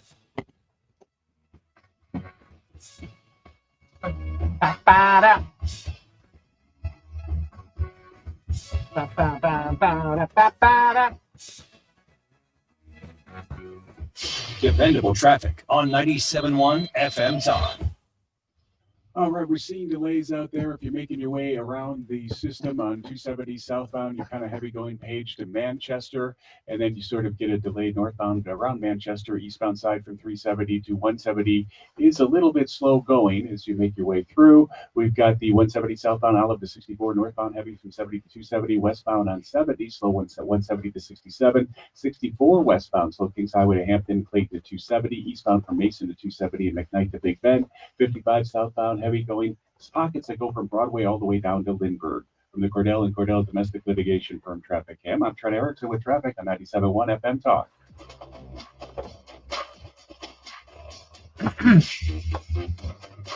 Not many window companies do egress windows. Those are the ones used in basements or floors with no emergency exit. GHRcontracting.com. We offer same-day install and financing 0% for 18 months, and there's no hassle with price negotiation. Get an upfront quote on the phone. GHRcontracting.com. Probably should get our friend Susan L. Ward on the show next week, or certainly soon, because this is a real tough time of year when it comes to ending marriages. Susan will tell you that the office will likely be flooded with phone calls right after the first of the year. We had her on, I think it was last year, maybe the year before, and asking her some of those questions. Said, yeah, people wait. You know, it's a natural thing to do. You wait through the holidays. You don't upset too many things. Get through that, and then probably make a call. My advice to you, and I think her advice to you would be, don't wait for that call. Maybe make it right now and at least get on the right track. Reach out as soon as possible, because there's a lot of emotional things that happen. Your financial health is important. Obviously, the relationship with the kids as well. And Susan and her team have a ton of experience doing exactly this type of work here in the St. Louis area, and recognized for the exceptional nature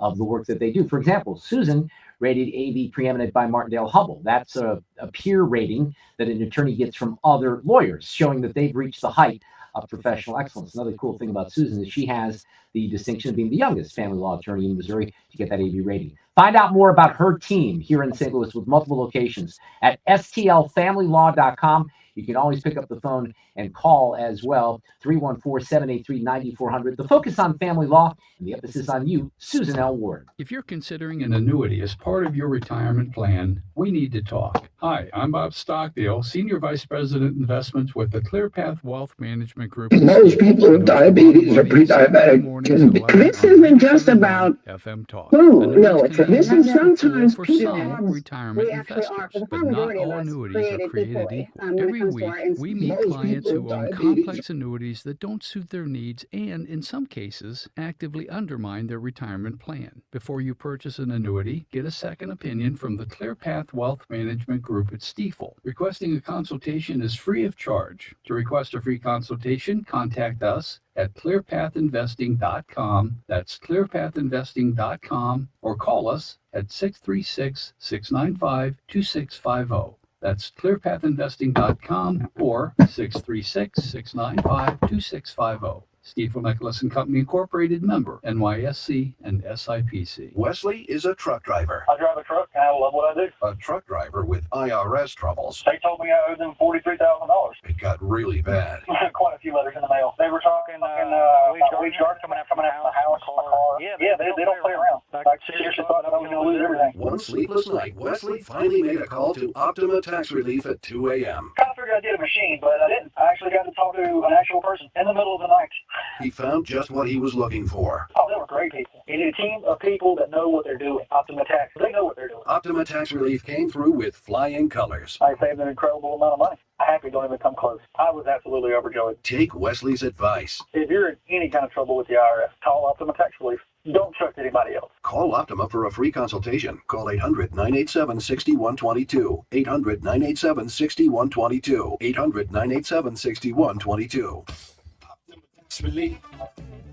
Some restrictions apply. For complete details, please visit OptimaTaxRelief.com. The Mark Cox Morning Show. Hey, it's Kim. Mark's back Monday. Hopefully the frog in his throat is gone. At 8:20, Jessie Jane Duff on whether she thinks Pete Hegseth will get confirmed for defense secretary. Weekdays from 5 to 9. The Mark Cox Morning Show. On St. Louis's home for conservative talk.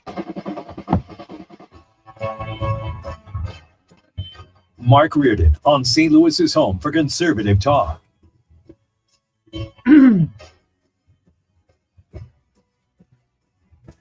Oh, a Christmas tune here. Christmas time again. Tom Petty with Christmas All Over Again. I think Monday we're going full bore Christmas music bumps through next week and through Christmas Eve. And I get to play disc jockey on Christmas Eve for at least an hour. I'm very much looking forward to that. I'm trying to see if there's a note. Oh, there is a note here from Monday that Fred left me. This is kind of cool. I have to say that I noticed this on the formerly Twitter earlier. Missouri State Auditor Scott Fitzpatrick. Sorry, I can't even say his name.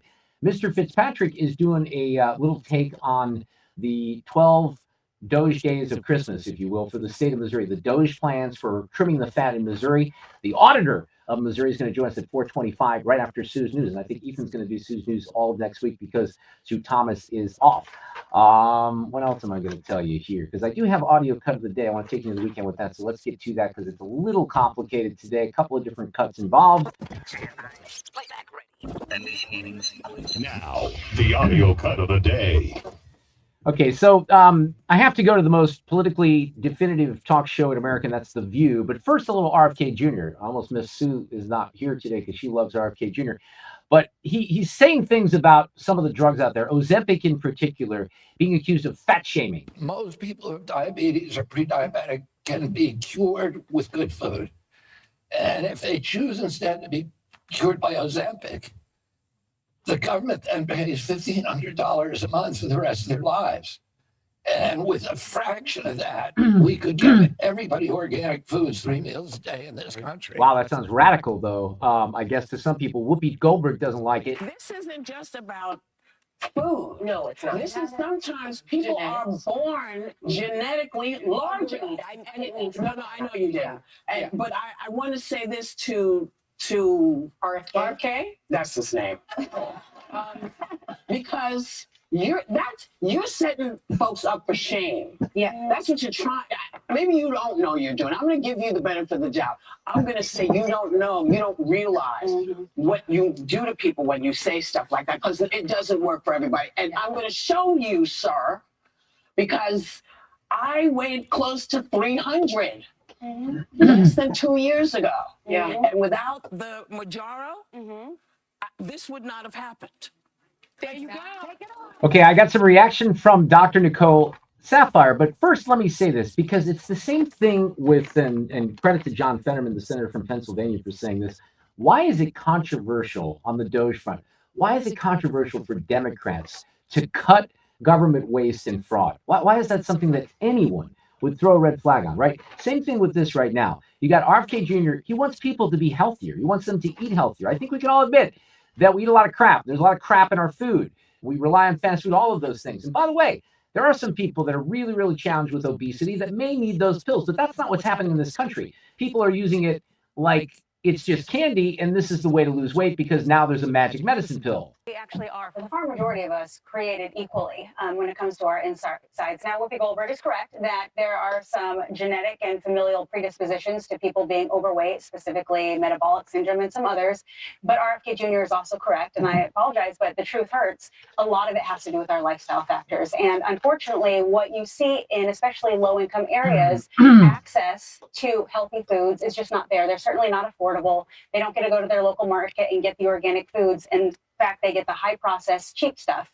And that unfortunately is what, puts us into this dangerous cycle of unhealthy eating. It's not necessarily because they're gluttonous or they're wanting to ruin their own health or their body or their lifestyles, but that is what they can access and they can afford. So we have, in the Reardon family, we have myself, my son Aiden, the teacher in Chicago, and my son Evan, who made me a grandfather in Houston, and he's in the restaurant industry. And we're all lean, mean fighting machines. But let me tell you, 2 out of the 3 of us have not always been that way. I weighed 208 pounds when I was a senior in high school at Parkway West.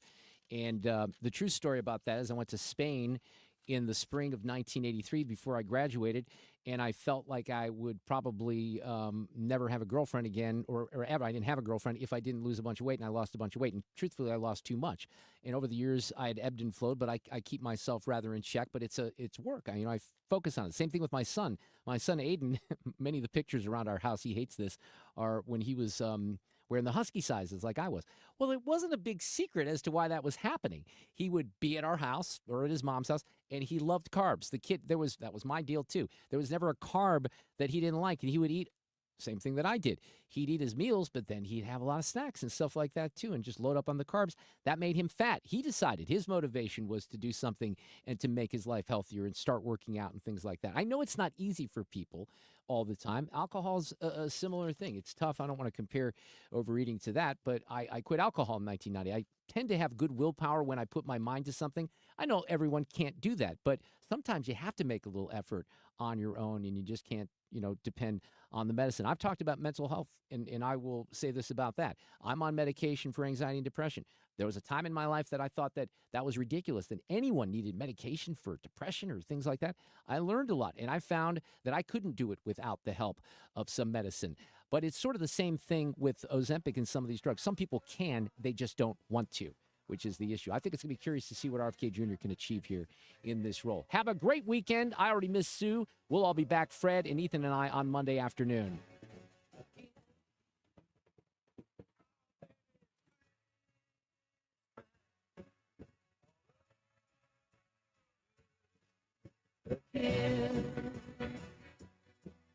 Yeah.